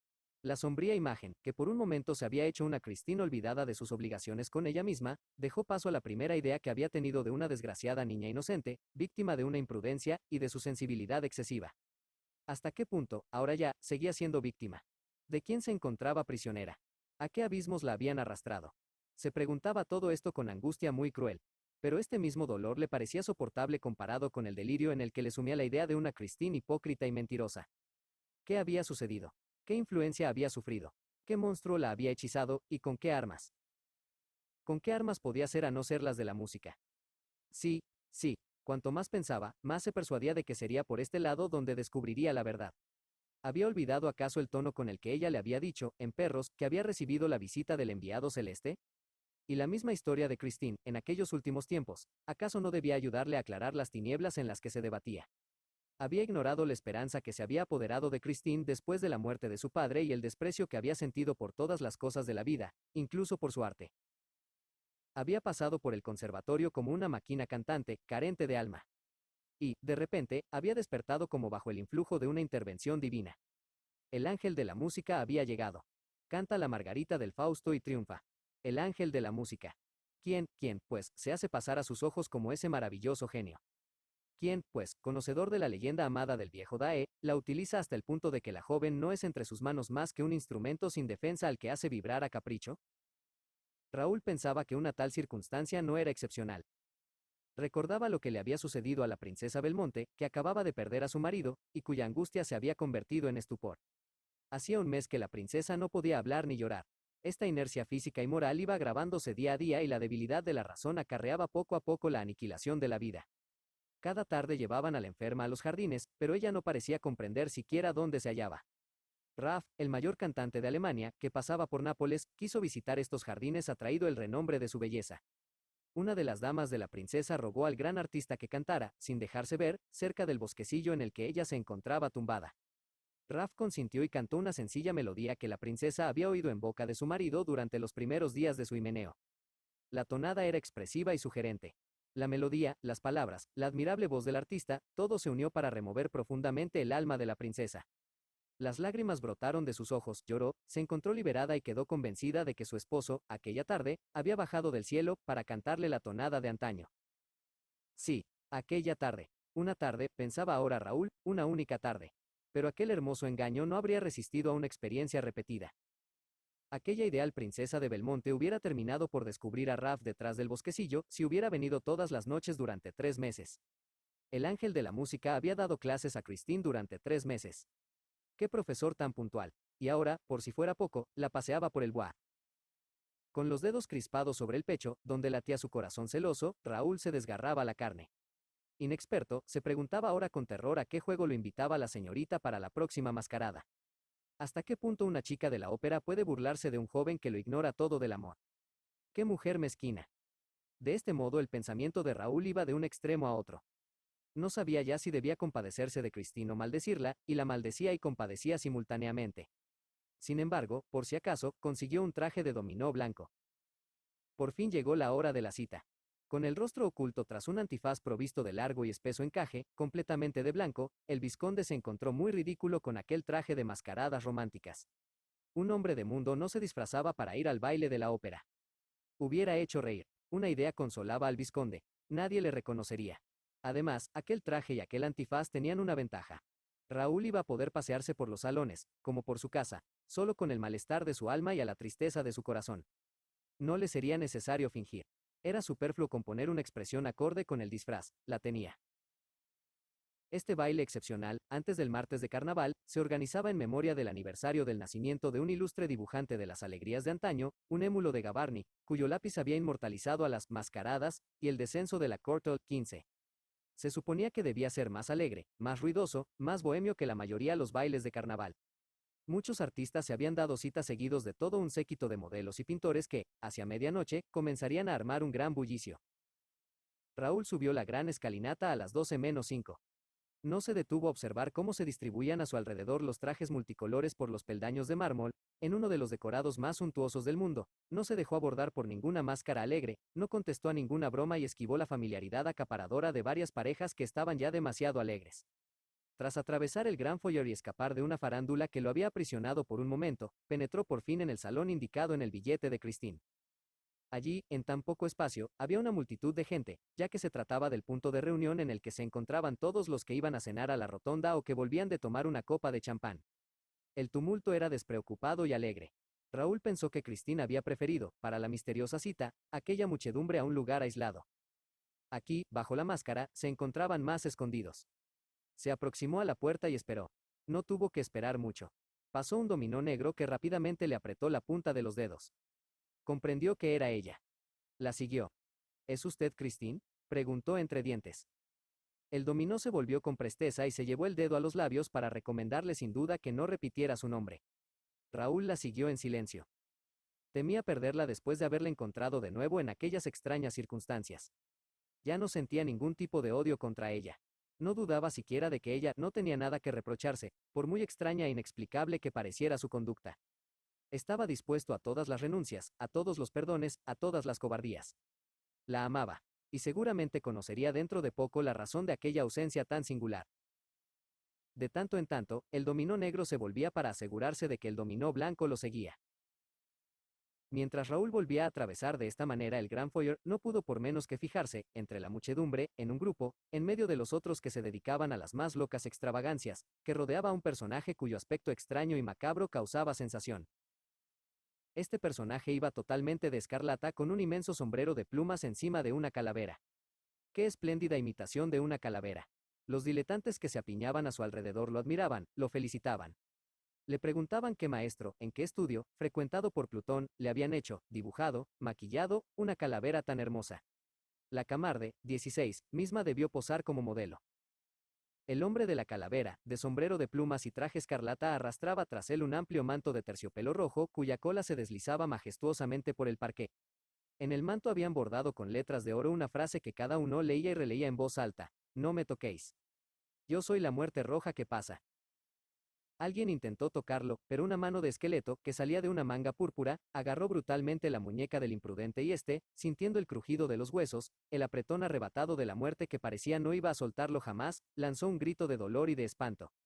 Por fin la muerte roja lo dejó en libertad y huyó como un loco entre una nube de comentarios. En aquel mismo instante, Raúl se cruzó con el fúnebre personaje, que precisamente acababa de volverse hacia él. Estuvo a punto de dejar escapar un grito: «La calavera de perros, Guirec». La había reconocido. Quiso precipitarse sobre ella olvidando a Christine, pero el dominó negro, que parecía también presa de una extraña conmoción, lo había cogido del brazo y lo arrastraba. Lo arrastraba lejos del salón, fuera de aquella masa demoníaca donde paseaba la muerte roja. A cada momento, el dominó negro se volvía, y al blanco le pareció por 2 veces advertir algo que la aterraba, ya que aceleró el paso como si fueran perseguidos. Así subieron 2 pisos. Allí, las escaleras, los corredores, estaban prácticamente desiertos. El dominó negro empujó la puerta de un camerino e hizo señas al blanco de que entrara. Christine, ya que en realidad se trataba de ella, pudo reconocerla por la voz. Christine cerró inmediatamente la puerta mientras le recomendaba que permaneciera en la parte trasera del camerino y que no se dejara ver. Raúl se quitó la máscara. Cuando el joven iba a rogar a la cantante que se la quitara, quedó sorprendido de ver que de repente apoyaba un oído en el tabique y escuchaba atentamente lo que ocurría al otro lado. Después, entreabrió la puerta y miró en el corredor, diciendo en voz baja: «Debe haber subido al camerino de los ciegos». De pronto exclamó: «Vuelve a bajar». Quiso cerrar la puerta, pero Raúl se opuso, porque había visto en el peldaño más alto de la escalera un pie rojo que subía al piso superior. Y lenta, majestuosamente, la capa escarlata de la muerte roja se deslizó por los escalones. Y volvió a ver la calavera de perros, Girek. «Es él», exclamó. «Esta vez no se me escapará». Pero Cristina había vuelto a cerrar la puerta en el momento en que Raúl se precipitaba. Quiso apartarla de su camino. «¿Quién?», preguntó ella con voz completamente cambiada. «¿Quién es el que no se le escapará?». Brutalmente, Raúl intentó vencer la resistencia de la joven, pero ella lo rechazaba con una fuerza inesperada. Él comprendió, o creyó comprender, y se enfureció. «¿Quién?», dijo con rabia. «Pues, él, el hombre que se oculta tras esa horrible máscara mortuoria, el genio malo del cementerio de perros. La muerte roja. En fin, su amigo, señora. Su ángel de la música. Pero le arrancaré la máscara, al igual que arrancaré la mía, y esta vez nos veremos cara a cara, sin velos y sin mentiras, y sabré a quién ama usted y quién la ama». Se echó a reír como un loco, mientras que Christine, detrás de su antifaz, dejaba escapar un doloroso gemido. Extendió con gesto trágico sus 2 brazos, que interpusieron una barrera de carne blanca ante la puerta. «En nombre de nuestro amor, Raúl, usted no pasará». Él se detuvo. ¿Qué es lo que había dicho? ¿En nombre de su amor? Pero ella jamás le había dicho, jamás, que lo amaba. Sin embargo, no le habían faltado ocasiones. Lo había visto muy desdichado, llorando ante ella, implorando una sola palabra de esperanza que no había llegado. ¿Acaso no lo había visto enfermo, medio muerto de frío y de terror después de la noche en el cementerio de perros? ¿Acaso se había quedado a su lado en el momento en que más necesitaba sus cuidados? No, había huido. Y ahora decía que lo amaba. Hablaba en nombre de su amor. Vamos, no tenía otra intención que la de hacerle perder algunos segundos. Era necesario dar tiempo a que la muerte roja escapase. ¿Su amor? Mentira. Y se lo dijo, en tono de odio infantil. «Miente, señora. Porque no me quiere ni me ha querido nunca. Hay que ser un desgraciado como yo para dejarse manejar, para dejarse burlar como yo lo he hecho. Porque su actitud, la alegría de su mirada, su mismo silencio me permitieron, a partir de nuestro primer encuentro en perros, todo tipo de esperanzas. Todo tipo de esperanzas honradas, señora, ya que soy un hombre honesto y la creía usted una mujer honesta, cuando no tenía más intención que la de reírse de mí. Se ha burlado de todo el mundo. Ha abusado incluso del alma cándida de su bienhechora, que sigue creyendo en su sinceridad mientras usted se pasea por el baile de la ópera con la muerte roja. La desprecio». Y se echó a llorar. Ella se dejaba insultar. No tenía más que un solo pensamiento, el de retenerlo. «Un día me pedirá perdón por todas esas viles palabras, Raúl, y yo lo perdonaré». Él movió la cabeza. «No, no, me he vuelto loco. Cuando pienso que yo no tenía otro objetivo en la vida que el dar mi nombre a una vulgar cantante de ópera». «Raúl, no diga eso. Moriré de vergüenza». «Viva, amigo mío», pronunció la voz grave y alterada Christine, «y adiós». «Adiós, Christine». «Adiós, Raúl». El joven se acercó con paso vacilante.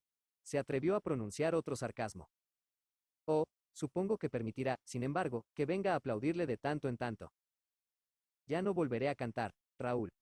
Realmente», añadió él con más ironía aún. «Le preparan otras agradables distracciones. La felicito. Pero, volveremos a vernos en el Bois algún día de estos». «Ni en el Bois, ni en ninguna otra parte, Raúl. No volverá a verme. Al menos, será posible saber a qué tinieblas desea volver. ¿Hacia qué infierno sale de viaje, misteriosa señora? ¿O a qué paraíso?». Había venido para decírselo, Raúl, pero ya no puedo decirle nada. No lo creería. Usted ha perdido la fe en mí, Raúl. Todo ha terminado. Dijo aquel, todo ha terminado. en un tono de tal desesperación, que el joven se estremeció y el remordimiento de su crueldad comenzó a turbarle el alma. Pero bueno, exclamó, ya me explicará qué significa todo esto. Es usted libre, sin trabas. Pasea por la ciudad, se cubre con un dominó para venir al baile. ¿Por qué no vuelve a su casa? ¿Qué ha hecho durante estos 15 últimos días? ¿Qué historia es esa del ángel de la música que me ha contado la señora Valerius? Alguien ha podido engañarla, abusar de su credulidad. Yo mismo fui testigo de ello en Perros. Pero ahora ya sabe a qué atenerse. Me parece muy sensata, Christine.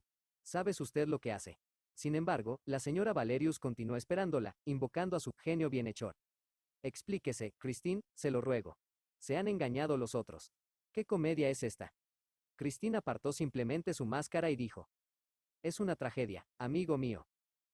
Raúl vio entonces su rostro y no pudo contener una exclamación de sorpresa y de horror. Los frescos colores de antaño habían desaparecido. Una palidez mortal invadía aquellos rasgos que había conocido tan encantadores y tan suaves, fieles reflejos de la gracia apacible y de la conciencia sin remordimientos. Ahora estaba visiblemente atormentada por algo. El surco del dolor la había marcado sin piedad y sus hermosos ojos claros, en otro tiempo límpidos como lagos que servían a la pequeña Lotte, aparecían esta noche de una profundidad oscura, misteriosa e insondable, cercados por una sombra espantosamente triste. Amiga mía, gimió él, a la vez que le tendía los brazos. ¿Ha prometido usted perdonarme? Quizá, tal vez un día, dijo ella, mientras volvía a colocarse la máscara, y se marchó impidiéndole seguirla con un gesto que lo rechazaba. Quiso lanzarse tras ella, pero ella se volvió y repitió con tal soberana autoridad su gesto de adiós que no se atrevió a dar un solo paso más. La miró alejarse. Después, bajó a su vez hacia donde se hallaba la muchedumbre, sin saber muy bien qué hacía, con las sienes palpitantes, el corazón desgarrado, y preguntó en la sala que atravesaba si no habían visto pasar a la muerte roja. Le decían, ¿quién es esa muerte roja? Él contestaba, es un señor disfrazado con una calavera y una gran capa roja. Por todas partes le decían que la muerte roja acababa de pasar, arrastrando su regia capa, pero no lo encontró por ningún lado y volvió, hacia los 2 de la mañana, al corredor que por detrás del escenario conducía al camerino de Christine Daae. Sus pasos le habían conducido al lugar en que había empezado su tortura. Llamó a la puerta. No le contestaron. Entró como cuando lo hizo para buscar por todas partes la voz de hombre. El camerino estaba vacío. Un mechero de gas ardía agonizante. Encima de un pequeño escritorio había papeles y sobres. Pensó en escribir a Christine, pero oyó de pronto unos pasos en el corredor. No tuvo tiempo más que para esconderse en el tocador, que estaba separado del camerino por una simple cortina. Una mano empujaba la puerta del camerino. Era Christine. Contuvo la respiración. Quería ver, quería saber. Algo le decía que iba a asistir a una parte del misterio y que quizás iba a empezar a comprender. Christine entró, se quitó la máscara con gesto cansado y la arrojó sobre la mesa. Suspiró, dejó caer su hermosa cabeza entre las manos. ¿En qué pensaba? ¿En Raúl? No, ya que Raúl la oyó murmurar. Pobre Eric. En un principio creyó haber oído mal. Además estaba convencido de que, si había alguien de quien compadecerse, ese era él, Raúl. Sería más lógico, después de lo que acababa de pasar entre ellos, que dijera en un suspiro, pobre Raúl. Pero ella repitió moviendo la cabeza, pobre Eric. ¿Qué pintaba el tal Eric en los suspiros de Christine y por qué la pequeña hada del norte se apiadaba de Eric cuando Raúl era tan desgraciado? Christine se puso a escribir despacio, con tranquilidad, tan pacíficamente que Raúl, que aún temblaba por el drama que los separaba, se sintió rabiosamente impresionado. ¡Qué sangre fría!, se dijo. Ella siguió escribiendo, llenando 2, 3, 4 hojas. De repente, alzó la cabeza y ocultó los papeles en su pecho. Parecía escuchar. Raúl también escuchó. ¿De dónde venía aquel ruido extraño, aquel ritmo lejano? Un canto sordo que parecía salir de las paredes. Sí, se diría que los muros cantaban. El canto se hacía más claro, las palabras eran inteligibles, se distinguió una voz. Una voz muy bella, muy dulce y muy atractiva, pero tanta dulzura seguía siendo, sin embargo, masculina. Era evidente que aquella voz no pertenecía a una mujer. La voz seguía acercándose. Atravesó la pared. Llegó, y, de pronto, la voz estaba en la habitación delante de Christine. Christine se levantó y habló a la voz como si hablara a alguien que se encontraba a su lado. Aquí estoy, Eric, dijo, ya estoy lista. Es usted quien llega tarde, amigo mío. Raúl, que miraba con cautela a través de la cortina, no daba crédito a sus ojos, que nada veían. La fisonomía de Christine se aclaró. Una hermosa sonrisa vino a posarse en sus labios exangües, una sonrisa como la que tienen los convalecientes cuando empiezan a creer que el mal que les ha herido no se los llevará. Una voz sin cuerpo reanudó su canto y lo cierto es que Raúl jamás había oído nada en el mundo, una voz que une, al mismo tiempo y con el mismo aliento, los extremos, tan amplio y hermosamente suave, tan victoriosamente insidioso, tan delicado en la fuerza, tan fuerte en la delicadeza, en suma, tan irresistiblemente triunfante. Contenía acentos definitivos dignos de un maestro y que debían seguramente, por la sola virtud de su audición, crear acentos sublimes en los mortales que sienten, aman y traducen la música. Contenía una fuente tranquila y pura de armonía de la que los fieles podrían, con toda seguridad, beber con devoción, convencidos de beber la gracia de la música. Y su arte, de repente, al contacto con lo divino, se veía transfigurado. Raúl escuchaba febrilmente aquella voz y empezaba a entender cómo Christine Daae pudo una noche, ante el público estupefacto, cantar con aquellos acentos de una belleza desconocida, de una exaltación sobrehumana, sin duda bajo la influencia del misterioso e invisible maestro. Y ahora entendía más aún este fenómeno al comprobar que aquella voz excepcional no contaba precisamente nada excepcional, con el amarillo había hecho azul. La trivialidad del verso y la casi vulgaridad popular de la melodía parecían transformados en belleza por un soplo que los elevaba y llevaba hasta el cielo en alas de la pasión, ya que aquella voz angélica glorificaba un himno pagano. Esta voz cantaba, La noche del Himeneo, de Romeo y Julieta. Raúl vio a Christine extender los brazos hacia la voz, como lo había hecho en el cementerio de perros hacia el violín invisible que tocaba la resurrección de Lázaro. Nada podría explicar la pasión con la que la voz dijo: El destino te encadena a mí sin retorno. Raúl sintió traspasado el corazón y, luchando contra el encanto que parecía arrebatarle toda voluntad y toda energía, y casi toda lucidez en el momento en que más la necesitaba, consiguió apartar la cortina que lo ocultaba y avanzó hacia Christine. Esta, que se acercaba hacia el fondo del camerino cuyo panel estaba ocupado por un gran espejo que le devolvía su imagen, no podía verlo puesto que estaba detrás de ella y enteramente tapado por ella. El destino te encadena a mí sin retorno. Christine seguía avanzando hacia su imagen y su imagen bajaba hacia ella. Las dos Christine, el cuerpo y la imagen, terminaron por tocarse, por confundirse, y Raúl extendió los brazos para retenerlas a las dos a un tiempo. Pero, por una especie de deslumbrante milagro que le hizo tambalear, Raúl fue repentinamente lanzado hacia atrás, mientras un viento helado le azotaba el rostro. Y no vio a 2, sino a 4, 8, 20 Christine, que giraban a su alrededor con una ligereza tal que parecían burlarse de él y que huían con tanta rapidez que su mano no podía tocar a ninguna. Finalmente todo volvió a quedar inmóvil y se vio a sí mismo en el espejo. Pero Christine había desaparecido. Se precipitó hacia el espejo. Chocó contra las paredes. Nadie. Sin embargo, el camerino retumbaba aún con un ritmo lejano, apasionado. El destino te encadena a mí sin retorno. Sus manos enjugaron su frente sudorosa, pellizcaron su carne despierta, tantearon la penumbra, devolvieron a la llama de la lamparilla de gas toda su fuerza. Estaba seguro de que no soñaba. Se encontraba en el centro de un juego formidable, físico y moral, cuya clave desconocía y que quizás acabaría con él. Se sentía vagamente como un príncipe aventurero que ha franqueado la línea prohibida de un cuento de hadas y que no debe extrañarse de ser presa de los fenómenos mágicos que inconscientemente ha afrontado y desencadenado por amor. ¿Por dónde había salido Christine? ¿Por dónde volvería? ¿Volvería? Ay, ¿no le había asegurado que todo había terminado? ¿Y la pared no le repetía acaso: el destino te encadena a mí sin retorno? ¿A mí? ¿A quién? Entonces, extenuado, vencido, con el cerebro confuso, se sentó en el mismo sitio que hacía un momento ocupaba Christine.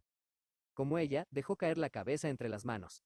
Cuando la levantó, abundantes lágrimas corrían a lo largo de su joven rostro, verdaderas y pesadas lágrimas, como las que tienen los niños celosos, lágrimas que lloraban por un mal en absoluto fantástico, pero común a todos los amantes de la tierra. En voz alta no pudo más que preguntarse: ¿quién es ese Eric? Capítulo 11. Hay que olvidar el nombre de La voz de hombre. A la mañana siguiente en que Christine desapareció ante sus ojos en una especie de deslumbramiento que aún le hacía dudar de sus sentidos, el vizconde de Chagny fue en busca de noticias a casa de la señora Valerius. Se encontró ante un cuadro conmovedor. A la cabecera de la anciana, que tejía sentada en su lecho, Christine hacía encaje. Jamás un óvalo tan bello, una frente más pura, una mirada tan dulce se inclinaron sobre una labor de virgen. Las mejillas de la joven habían recuperado los frescos colores. El cerco azul de sus ojos claros había desaparecido. Raúl no reconoció ya el rostro trágico de la víspera. Si un velo de melancolía no ensombreciera sus rasgos como un último vestigio del inaudito drama en el que se debatía aquella misteriosa mujer, Raúl habría podido pensar que Christine no era su incomprensible heroína. Se levantó al verlo acercarse y, sin emoción aparente, le tendió la mano. Pero el estupor de Raúl era tal que permaneció allí, anonadado, sin un gesto, sin una palabra. «Vaya, señor de Chagny», exclamó la señora Valerius, «¿no conoce ya a nuestra Christine? Su genio bienhechor nos la ha devuelto. Mamá, interrumpió la joven en tono seco, al tiempo que se sonrojaba hasta los ojos. Mamá, creía que ya no volveríamos a hablar de eso. Sabe usted muy bien que no hay tal genio de la música. Hija mía, sin embargo te ha dado clases durante 3 meses. Mamá, le he prometido explicárselo todo un día no muy lejano, al menos eso espero. Pero hasta entonces, usted me ha prometido el silencio y no hacerme jamás preguntas. Si me aseguraras no volver a dejarme. Pero, ¿me has prometido eso, Christine? Mamá, todo eso no interesa para nada al señor de Chagny. Se equivoca, Christine, interrumpió el joven con una voz que pretendía ser firme y valiente, pero que, sin embargo, era tan solo temblorosa. Todo lo que le atañe me interesa hasta un punto que no podría usted comprender. No le ocultaré que me extraña y me alegro a la vez de encontrarla junto a su madre adoptiva y que lo que pasó ayer entre nosotros, lo que pudo usted decirme, lo que pude adivinar, nada me hacía prever un retorno tan rápido. Sería el primero en alegrarme si no se obstinara en conservar acerca de todo esto un secreto que puede serle fatal. Y hace demasiado tiempo que soy amigo suyo para no inquietarme, al igual que la señora Valerius, por esa funesta aventura que seguirá siendo peligrosa en tanto no la desentrañemos, y de la que terminará por ser víctima, Christine. Al oír estas palabras, la señora Valerius se agitó en su lecho. ¿Qué quiere decir todo eso? Exclamó. ¿Christine está en peligro? Sí, señora, declaró valientemente Raúl, a pesar de las señas que le hacía Christine. Dios mío, exclamó jadeante la buena e ingenua anciana. Tienes que decírmelo todo, Christine. ¿Por qué me tranquilizas? ¿Y de qué peligro se trata, señor de Chagny? Un impostor está abusando de su buena fe. ¿El ángel de la música es un impostor? Ella misma le ha dicho que no hay tal ángel de la música. ¿Y qué hay entonces? Dígamelo, en nombre del cielo, suplicó impotente la señora Valerius. Me va usted a matar. Lo que hay, señora, a nuestro alrededor, a su alrededor, alrededor de Christine, es un misterio terrestre mucho más terrible que todos los fantasmas y todos los genios. La señora Valerius volvió hacia Christine un rostro aterrorizado, pero ésta se había precipitado ya hacia su madre adoptiva y la apretaba entre sus brazos. No le creas, mamá querida. No le creas, repetía, e intentaba consolarla con sus caricias, ya que la anciana dejaba escapar suspiros que desgarraban el corazón. Entonces, dime que ya no me abandonarás, imploró la viuda del profesor. Christine calló y Raúl volvió a empezar. Es lo que debe usted prometer, Christine. Es lo único que puede tranquilizarnos, a su madre y a mí. Nos comprometemos a no hacerle más preguntas sobre el pasado, si nos promete permanecer bajo nuestra protección en el futuro. Es un compromiso que yo no le pido y una promesa que yo no les haré, dijo la muchacha con orgullo. Soy libre de mis actos, señor de Chagny, no tiene el menor derecho a controlarlos y le agradecería se abstuviera de hacerlo a partir de este momento. En cuanto a lo que hago desde hace 15 días, no hay más que un hombre en el mundo que tendría derecho a exigir que se lo explicara, mi marido. Pero no tengo marido ni me casaré jamás. Mientras decía esto con fuerza, extendió la mano en dirección a Raúl, como para hacer más solemnes sus palabras. Raúl palideció, no solo por las palabras que acababa de oír, sino porque estaba viendo en el dedo de Christine un anillo de oro. No tiene usted marido y sin embargo lleva una alianza. Intentó cogerle la mano, pero Christine la había retirado rápidamente. Es un regalo, exclamó sonrojándose más aún y esforzándose en vano por ocultar su turbación. Christine, ya que no tiene un marido, este anillo solo puede ser del que espera serlo. ¿Por qué engañarnos aún más? ¿Por qué seguir torturándome? Ese anillo es una promesa. Y esa promesa ha sido aceptada. Es lo que yo le he dicho, dijo la anciana. ¿Y qué le ha contestado, señora? Lo que me vino en gana, gritó Christine exasperada. ¿No encuentra, señor, que este interrogatorio ha durado ya demasiado?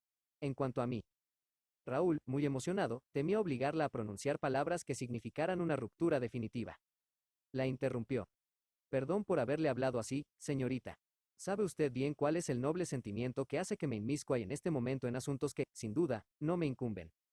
Pero déjeme decirle lo que he visto, y he visto más de lo que cree, Christine, o lo que creí ver, ya que, en realidad, lo mínimo que puede hacerse en esta aventura es dudar de los propios ojos. ¿Qué ha visto, señor, o qué ha creído ver? Vi su éxtasis ante el sonido de la voz, Christine, de la voz que surgía de la pared, o del camerino, o del apartamento de al lado. Sí, su éxtasis. Y es esto lo que me llena de pánico por usted. Está aprisionada en el más peligroso de los hechizos. Sin embargo, parece haberse dado cuenta de la impostura, ya que hoy dice que no hay un ángel de la música. Entonces, Christine, ¿por qué lo siguió una vez más? ¿Por qué se levantó con el rostro resplandeciente como si realmente estuviera oyendo a los ángeles? Esa voz es muy peligrosa, Christine, puesto que yo mismo, mientras la oía, me encontraba tan embelesado que usted desapareció de mi vista sin que pudiera decir por dónde. Christine, Christine. En el nombre del cielo, en el de su Padre que está en el cielo y que tanto quiso usted, y que me quiso, Christine, va a decirnos, a su bienhechora y a mí, ¿de quién es esa voz? Aún en contra de su voluntad la salvaremos. Vamos. Díganos el nombre de ese hombre, Christine, de ese hombre que ha tenido la audacia de poner un anillo de oro en su dedo. Señor de Chagny, declaró fríamente la joven, no lo sabrá jamás. En este punto se oyó la agria voz de la señora Valerius que, de repente, tomaba el partido de Christine, al ver la hostilidad con la que su pupila acababa de dirigirse al vizconde. Y si ella lo ama, señor vizconde, eso no es asunto suyo. Ay, señora, volvió a decir humildemente Raúl, que no pudo contener las lágrimas. Ay, creo que, efectivamente, Christine lo ama. Todo me lo demuestra, pero no solo esto me desespera, sino el que no estoy en absoluto seguro de que aquel al que quiere Christine sea digno de su amor. La única que debe juzgarlo soy yo, señor, dijo Christine mirando fijamente a Raúl con una expresión de soberana irritación. Cuando se emplean, para seducir a una joven, medios tan románticos. Dijo Raúl que sentía que sus fuerzas le abandonaban. Es preciso, no es cierto, que el hombre sea un miserable, o que la joven sea una tonta. Christine. Raúl, ¿por qué condena de este modo a un hombre al que no ha visto jamás, al que nadie conoce y del que usted mismo no sabe nada? Sí, Christine, sí, al menos sé ese nombre que usted pretende seguir ocultándome. Su ángel de la música, Christine, se llama Eric. Inmediatamente Christine se traicionó a sí misma. Esta vez se puso pálida como un mantel de altar. Balbuceó. ¿Quién se lo ha dicho? Usted misma. ¿Cómo? La otra noche, la noche del baile de máscaras. ¿Acaso no dijo, al llegar a su camerino, pobre Eric? Pues bien, Christine, se encontraba allí, en alguna parte, un pobre Raúl que la oyó. Es la segunda vez que escucha usted detrás de las puertas, señor de Chagny. No estaba detrás de la puerta. Estaba en el camerino. En su tocador, señorita. Desgraciado. Gimió la joven, que mostró todos los síntomas de un indecible horror. Desgraciado. ¿Quiere que lo maten? Quizá. Raúl pronunció quizá, con tanto amor y desesperación que Christine no pudo contener un sollozo. Entonces le tomó ambas manos y lo miró con toda la pura ternura de la que era capaz, y, el joven, ante aquella mirada, sintió que su dolor ya se había esfumado. Raúl, dijo, es preciso que olvide la voz de hombre, que no recuerde siquiera su nombre. Y que jamás intente averiguar el misterio de la voz de hombre. ¿Tan terrible es ese misterio? No hay otro más terrible en la tierra. Se hizo un silencio que separó a los jóvenes. Raúl estaba destrozado. Jurim que no hará nada por saber, insistió ella. Jurim que no volverá a entrar en mi camerino si yo no lo llamo. ¿Me promete llamarme alguna vez, Christine? Se lo prometo. ¿Cuándo? Mañana. Entonces, se lo juro. Fueron sus últimas palabras ese día. Él le besó las manos y se fue maldiciendo a Eric e intentando armarse de paciencia.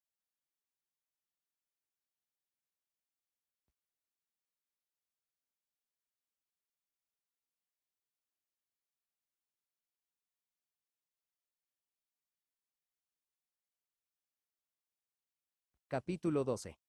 Arriba de las trampillas. Al día siguiente, volvió a verla en la ópera.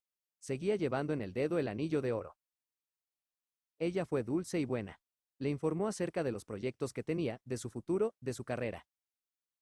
Él le comunicó que la salida de la expedición polar se había adelantado y que, dentro de 3 semanas, de un mes a lo sumo, abandonaría Francia. Ella le animó casi con alegría, a pensar en el viaje con entusiasmo, como en una etapa más de su gloria futura. Y, al contestarle él que la gloria sin amor no ofrecía a sus ojos el menor encanto, ella lo trató como a un niño cuyas tristezas deben ser pasajeras. Él le dijo: ¿Cómo puede hablar con tanta ligereza de cosas tan graves, Christine? Puede que no volvamos a vernos jamás. Puedo morir durante esa expedición. Y yo también, se limitó a decir ella. Ya no sonreía, ya no bromeaba. Parecía pensar en algo nuevo que le venía por primera vez a la mente. Su mirada brillaba. ¿En qué piensa, Christine? Pienso en que ya no volveremos a vernos.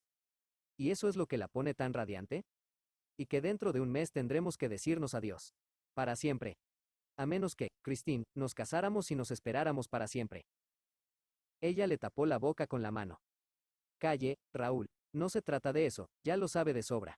Y jamás nos casaremos. ¿De acuerdo? Parecía no poder resistir una dicha desbordante que la había asaltado de repente. Empezó a dar palmadas con alegría infantil. Raúl la miraba inquieto, sin comprender.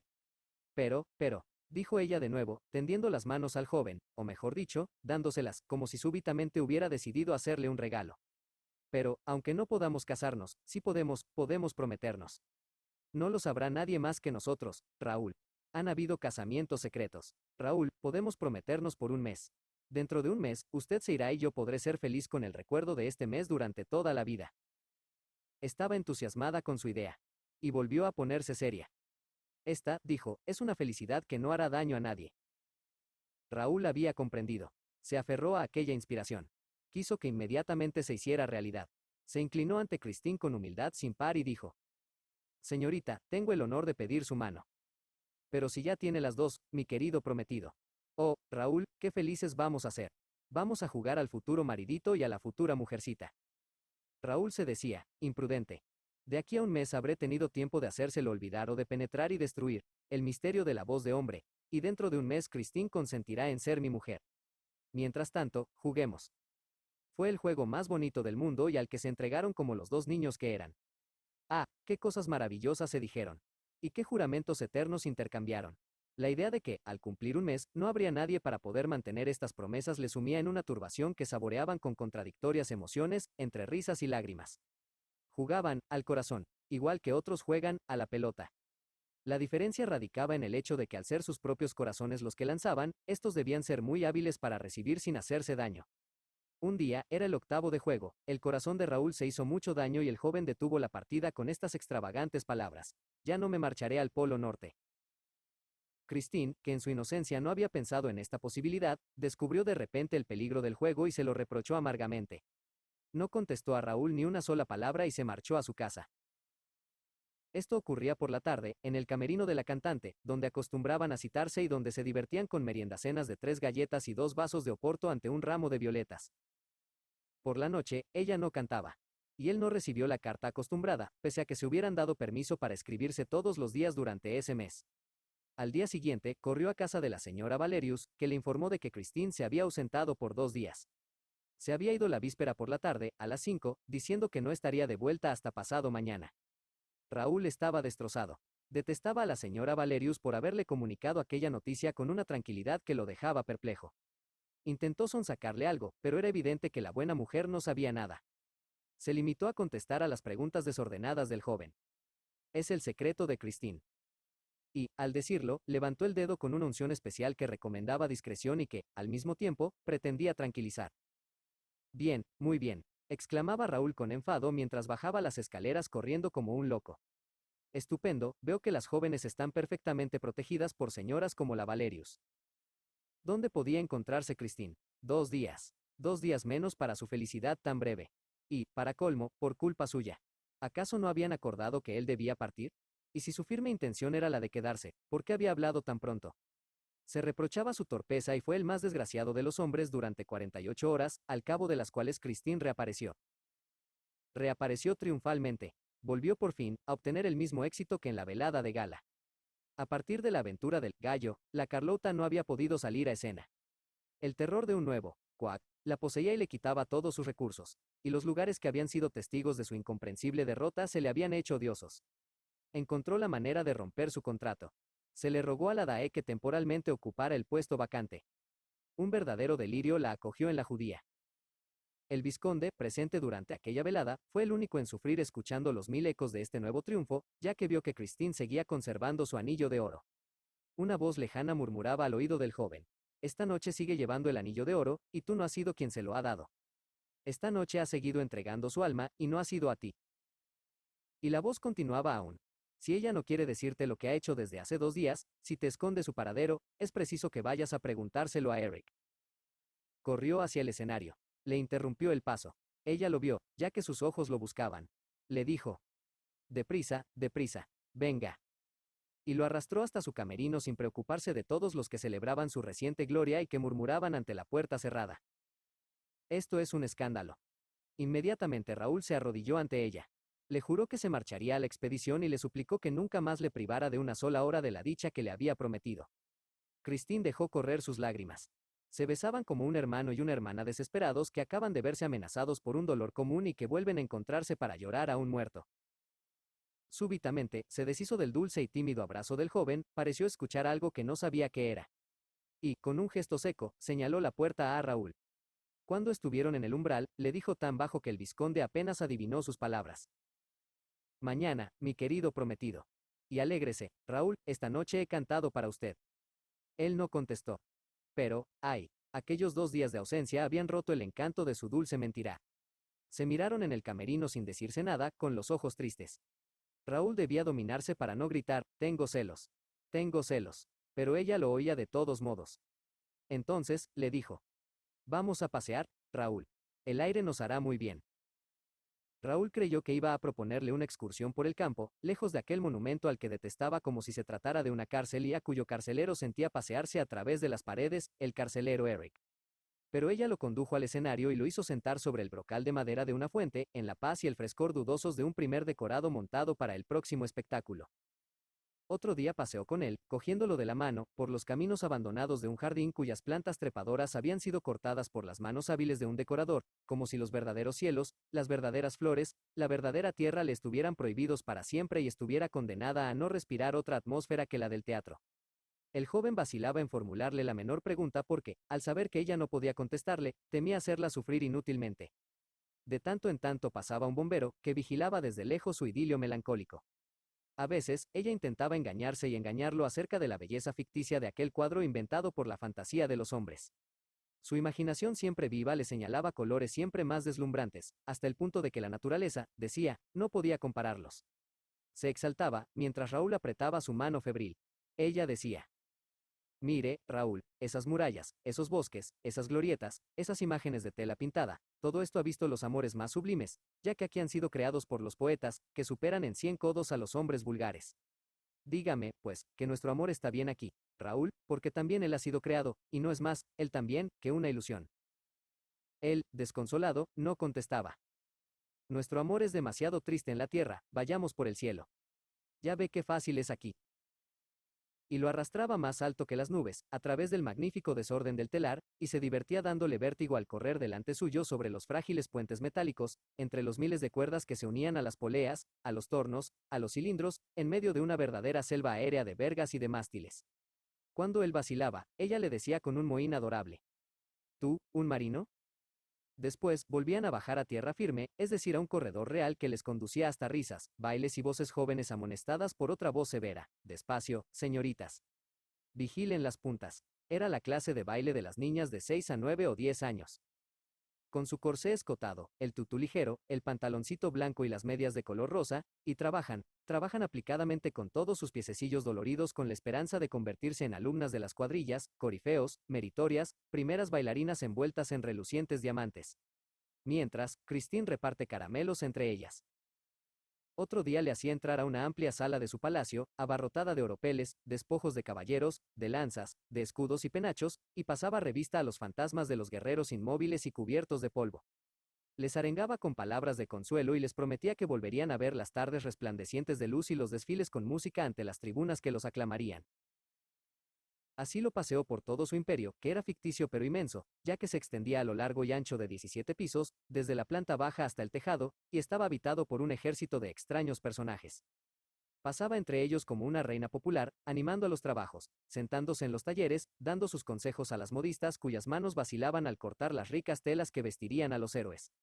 Los habitantes de este país realizaban todos los oficios.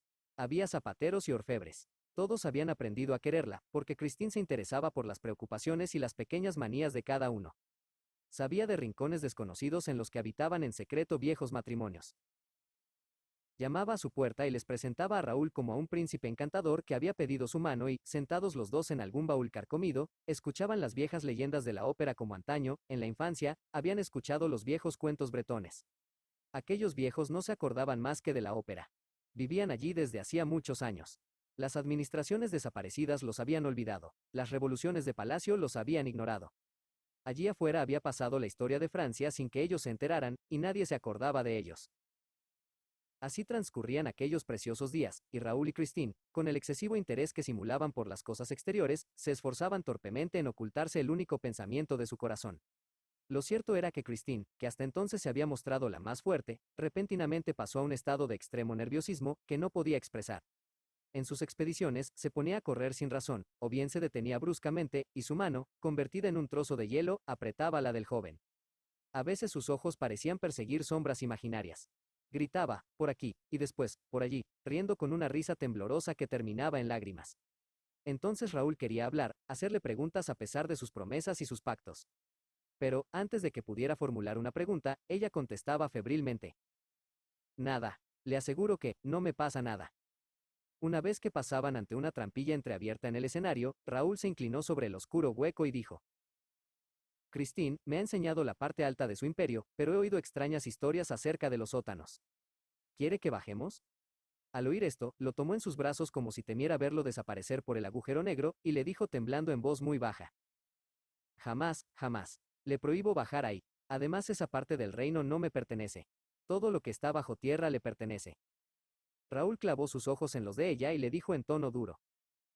Entonces, ¿él vive ahí abajo? No he dicho eso. ¿Quién le ha dicho eso?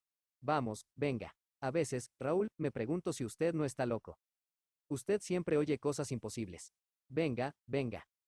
Y lo arrastraba literalmente, ya que él se obstinaba en quedarse cerca de la trampilla y de aquel agujero que le atraía. La trampilla se cerró de golpe, tan de repente que ni siquiera vieron la mano que la movía, dejándolos allí, completamente aturdidos. Quizás era él quien estaba allí, terminó por decir Raúl. Ella se encogió de hombros pero no parecía nada tranquila. No, no, son los cerradores de trampillas. Algo tienen que hacer los cerradores de trampillas. Abren y cierran las trampillas sin razón alguna. Es como los cerradores de puertas. De alguna manera tienen que pasar el tiempo. ¿Y si fuera él, Christine? Imposible. No, él se ha encerrado para trabajar. Vaya, ¿con qué él trabaja? Sí, él no puede abrir y cerrar las trampillas y trabajar al mismo tiempo. Podemos estar tranquilos. Al decir esto, se estremeció. ¿En qué trabaja? Oh, en algo terrible. Por eso podernos estar tranquilos. Cuando él trabaja en lo suyo, no ve nada, no come ni bebe, ni respira, durante días y noches. Es un muerto viviente. No tiene tiempo para entretenerse con las trampillas. Volvió a estremecerse, se inclinó hacia la trampilla. Raúl la dejaba hacer y decir. Se calló. Temía que el sonido de su voz la hiciera reflexionar y detener el curso, tan frágil aún, de sus confidencias. Ella no lo había soltado. Seguía encogida entre sus brazos. Y suspiró. Si fuera él. Tímidamente, Raúl preguntó. ¿Le tiene miedo? Ella suspiró. No, claro que no. El joven adoptó involuntariamente una actitud de compasión, como se suele adoptar con un ser impresionable que aún es presa de un sueño reciente. Parecía querer decir, no se preocupes, aquí estoy. Y su gesto fue, casi sin querer, amenazador. Entonces, Christine lo miró con extrañeza, como se mira un fenómeno de valor y virtud, y parecía valorar en su justa medida tanta audacia inútil. Abrazó al pobre Raúl como para recompensarlo, con un arrebato de ternura, por mostrar su deseo de defenderla contra los peligros siempre posibles que encierra la vida. Raúl comprendió y se puso rojo de vergüenza. Se sentía tan débil como ella. Se decía, pretende que no tiene miedo, pero nos aleja de la trampilla temblando. Estaba en lo cierto. El día siguiente, y los demás días fueron dedicados a recorrerlo todo, casi hasta los tejados, lo más lejos posible de las trampillas. La agitación de Christine no hacía más que aumentar conforme iban pasando las horas. Por fin, una tarde llegó como mucho retraso, con el rostro pálido y los ojos enrojecidos y desesperados. Raúl se decidió a recurrir a los grandes medios. Por ejemplo, le aseguró de buenas a primeras, que solo partiría al Polo Norte si ella le revelaba el secreto de la voz de hombre. Calle. En nombre del cielo, calle. Si él le oyese, pobre de usted, Raúl. Y los ojos perdidos de la joven miraban inquietamente a su alrededor. Christine, yo la arrancaré de su poder, lo juro. Ya no pensará jamás en él. Es absolutamente necesario. ¿Cree que es posible? Ella se permitió esta duda que significaba para él un estímulo, al tiempo que lo arrastraba hasta el último piso del teatro, a lo más alto, allí donde se está lejos, muy lejos de las trampillas. La esconderé en algún rincón desconocido del mundo a donde él no vendrá a buscarla. Estará a salvo. Entonces, me marcharé, ya que ha jurado no casarse jamás. Christine se arrojó sobre las manos de Raúl y las estrechó con un arrebato poco frecuente en ella. Pero, de nuevo inquieta, volvía la cabeza a todas partes. Más arriba, dijo tan solo, aún más arriba, y le arrastró hasta la cumbre. Le costaba seguirla. Pronto se encontraron debajo del tejado, en un laberinto de vigas. Se deslizaban a través de los arbotantes, los cabrios, las jambas de fuerza, los tabiques, los entrantes y las rampas. Corrían de viga en viga como en un bosque hubieran corrido de árbol en árbol, árboles de troncos colosales. A pesar del cuidado que ella ponía en mirar cada rincón, no vio una sombra que se detenía a la vez que ella, que volvía a avanzar cuando ella avanzaba y que no hacía más ruido que el que debe hacer una sombra. Raúl no se dio cuenta de nada puesto que, al tener a Christine delante, no le interesaba nada de lo que pudiera ocurrir detrás. Capítulo 13. La lira de Apolo. De este modo llegaron a los tejados. Ella se deslizaba por ellos tan ligera como una golondrina. Su mirada recorrió el espacio desierto entre las tres cúpulas y el frontón triangular. Respiró profundamente por encima de París, que parecía un valle entregado al trabajo. Miró a Raúl con confianza. Se le acercó y caminaron uno al lado del otro, allá en lo alto, por las calles de zinc, por las avenidas de fundición. Contemplaron su sombra gemela en los amplios estanques llenos de agua inmóvil, en los que en verano los más pequeños de la escuela de danza, unos 20 críos, se zambulan y aprenden a nadar. La sombra que le seguía, siempre fiel a sus pasos, había surgido extendiéndose por los tejados, alargándose con movimientos de águila negra por las encrucijadas de las callejuelas de hierro, girando alrededor de los pilones, rodeando silenciosa las cúpulas. Los desventurados jóvenes no sospechaban en lo más mínimo su presencia cuando se sentaron por fin, confiados, bajo la alta protección de Apolo que, con gesto de bronce, alzaba su lira prodigiosa en el corazón de un cielo encendido. Una esplendorosa tarde de primavera les rodeaba. Algunas nubes, que acababan de recibir de poniente una suave tonalidad oro y púrpura, pasaban lentamente, arrastrándose sobre los jóvenes. Christine le dijo a Raúl: pronto iremos más lejos y más deprisa que las nubes, hasta el confín del mundo, y después me abandonará, Raúl. Pero si, llegado para usted el momento de raptarme, yo me negara a seguirlo, entonces, Raúl, usted deberá raptarme. Con qué fuerza, que parecía dirigida contra ella misma, pronunció estas palabras, mientras se apretaba nerviosamente a él. El joven quedó sorprendido. ¿Teme, pues, cambiar de opinión, Christine? No sé, dijo moviendo extrañamente la cabeza. Es un demonio. Y se estremeció. Se acurrucó entre los brazos de Raúl, con un gemido. Ahora me da miedo volver a vivir con él. Bajo tierra. ¿Y quién la obliga a volver, Christine? Si no vuelvo a su lado pueden suceder grandes desgracias. Pero ya no puedo más. No puedo más. Ya sé que hay que compadecer a las personas que viven bajo tierra. Pero esto es demasiado horrible. Y, sin embargo, se acerca el momento. Ya no me queda más que un día. Si no voy, él vendrá a buscarme con su voz. Me arrastrará con él a su casa, bajo tierra, y se arrodillará ante mí con su calavera. Me dirá que me ama. Y llorará. Oh, Raúl, si viera sus lágrimas en los dos huecos oscuros de su calavera. No puedo volver a ver esas lágrimas. Se retorció de una forma horrible las manos, mientras Raúl, presa también de aquel horror contagioso, la apretaba contra su pecho. No, no, no volverá a oírle decir que la anca.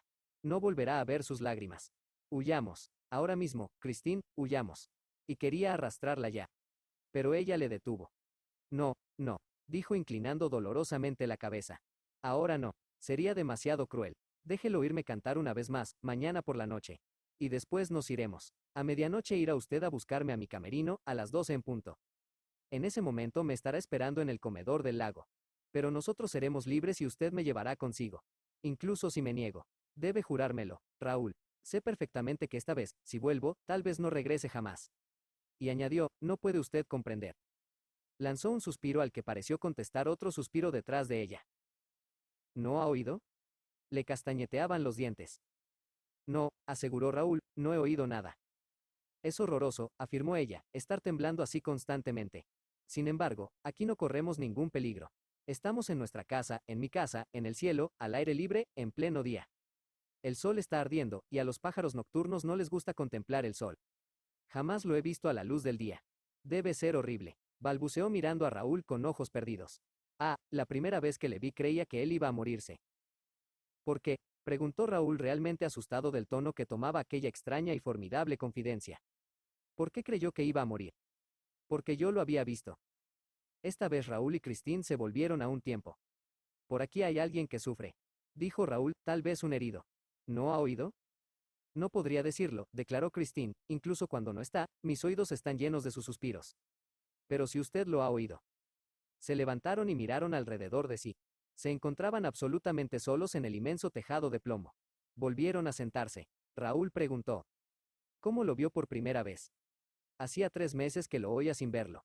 La primera vez creí, como usted, que aquella voz adorable, que de repente se había puesto a cantar a mi lado, cantaba en el camerino de al lado.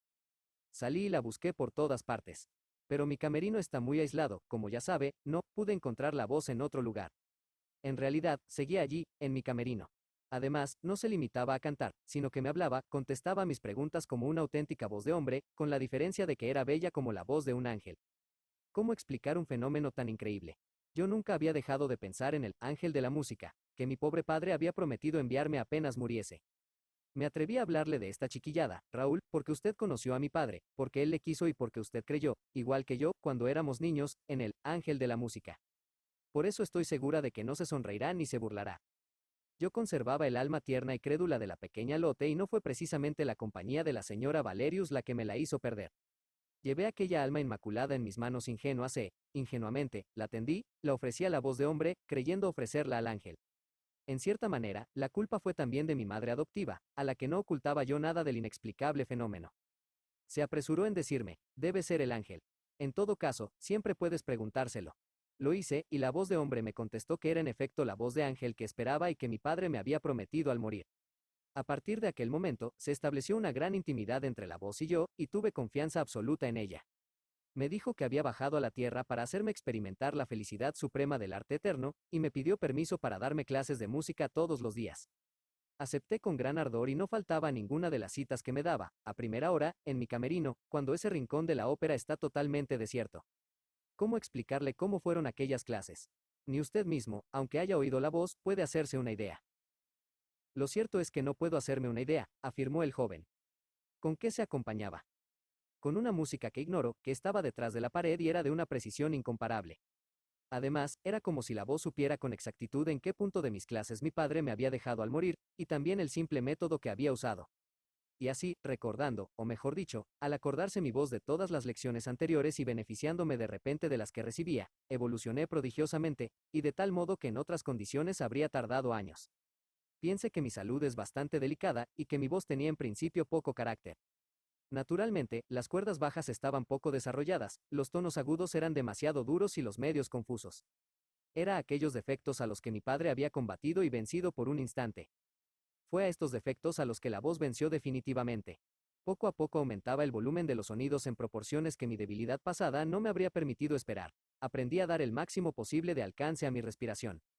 Pero la voz me confió el secreto de desarrollar los sonidos de pecho en una voz de soprano. Sobre todo recubrió todo esto con el fuego sagrado de la inspiración, despertó en mí una vida ardiente, devoradora, sublime. La voz tenía la virtud de, al hacerse oír, elevarme hasta ella. Me ponía a la altura de su vuelo maravilloso. El alma de la voz habitaba en mi boca y la llenaba de armonía. En pocas semanas, ya no me reconocía al cantar. Estaba incluso asustada. Por un momento temí que hubiera en todo eso una especie de sortilegio. Pero la señora Valerius me tranquilizó. Me consideraba una joven demasiado simple como para interesar al demonio. Mi cambio era un secreto que tan solo sabíamos la voz, la señora Valerius y yo, ya que la misma voz lo había ordenado así. Cosa curiosa, fuera del camerino cantaba con mi voz de cada día y nadie se enteraba de nada. Yo hacía todo lo que quería la voz. Me decía, hay que esperar. Ya lo verás. Sorprenderemos a todo París. Y yo esperaba. Vivía una especie de sueño de éxtasis que la voz controlaba. En estas circunstancias, Raúl, le vi una noche en la sala. Mi alegría fue tan grande que ni siquiera pensé en ocultarla al entrar en mi camerino. Para desgracia nuestra, la voz se encontraba ya allí y pudo ver, por mi actitud, que sucedía algo nuevo. Me preguntó qué me pasaba, y no tuve reparos en contarle nuestra historia, ni le disimulé el lugar que usted ocupa en mi corazón. Entonces la voz cayó. La llamé pero no me contestó, le supliqué, pero fue en vano. Tuve un miedo horrible a que se hubiera marchado para siempre. Ojalá lo hubiera hecho así, amigo mío. Aquella noche volví a casa en un estado de absoluta desesperación. Me abracé a la señora Valerius diciéndole, ¿sabes? La voz se ha ido. Tal vez no vuelva nunca más. Y ella se asustó tanto como yo y me pidió explicaciones.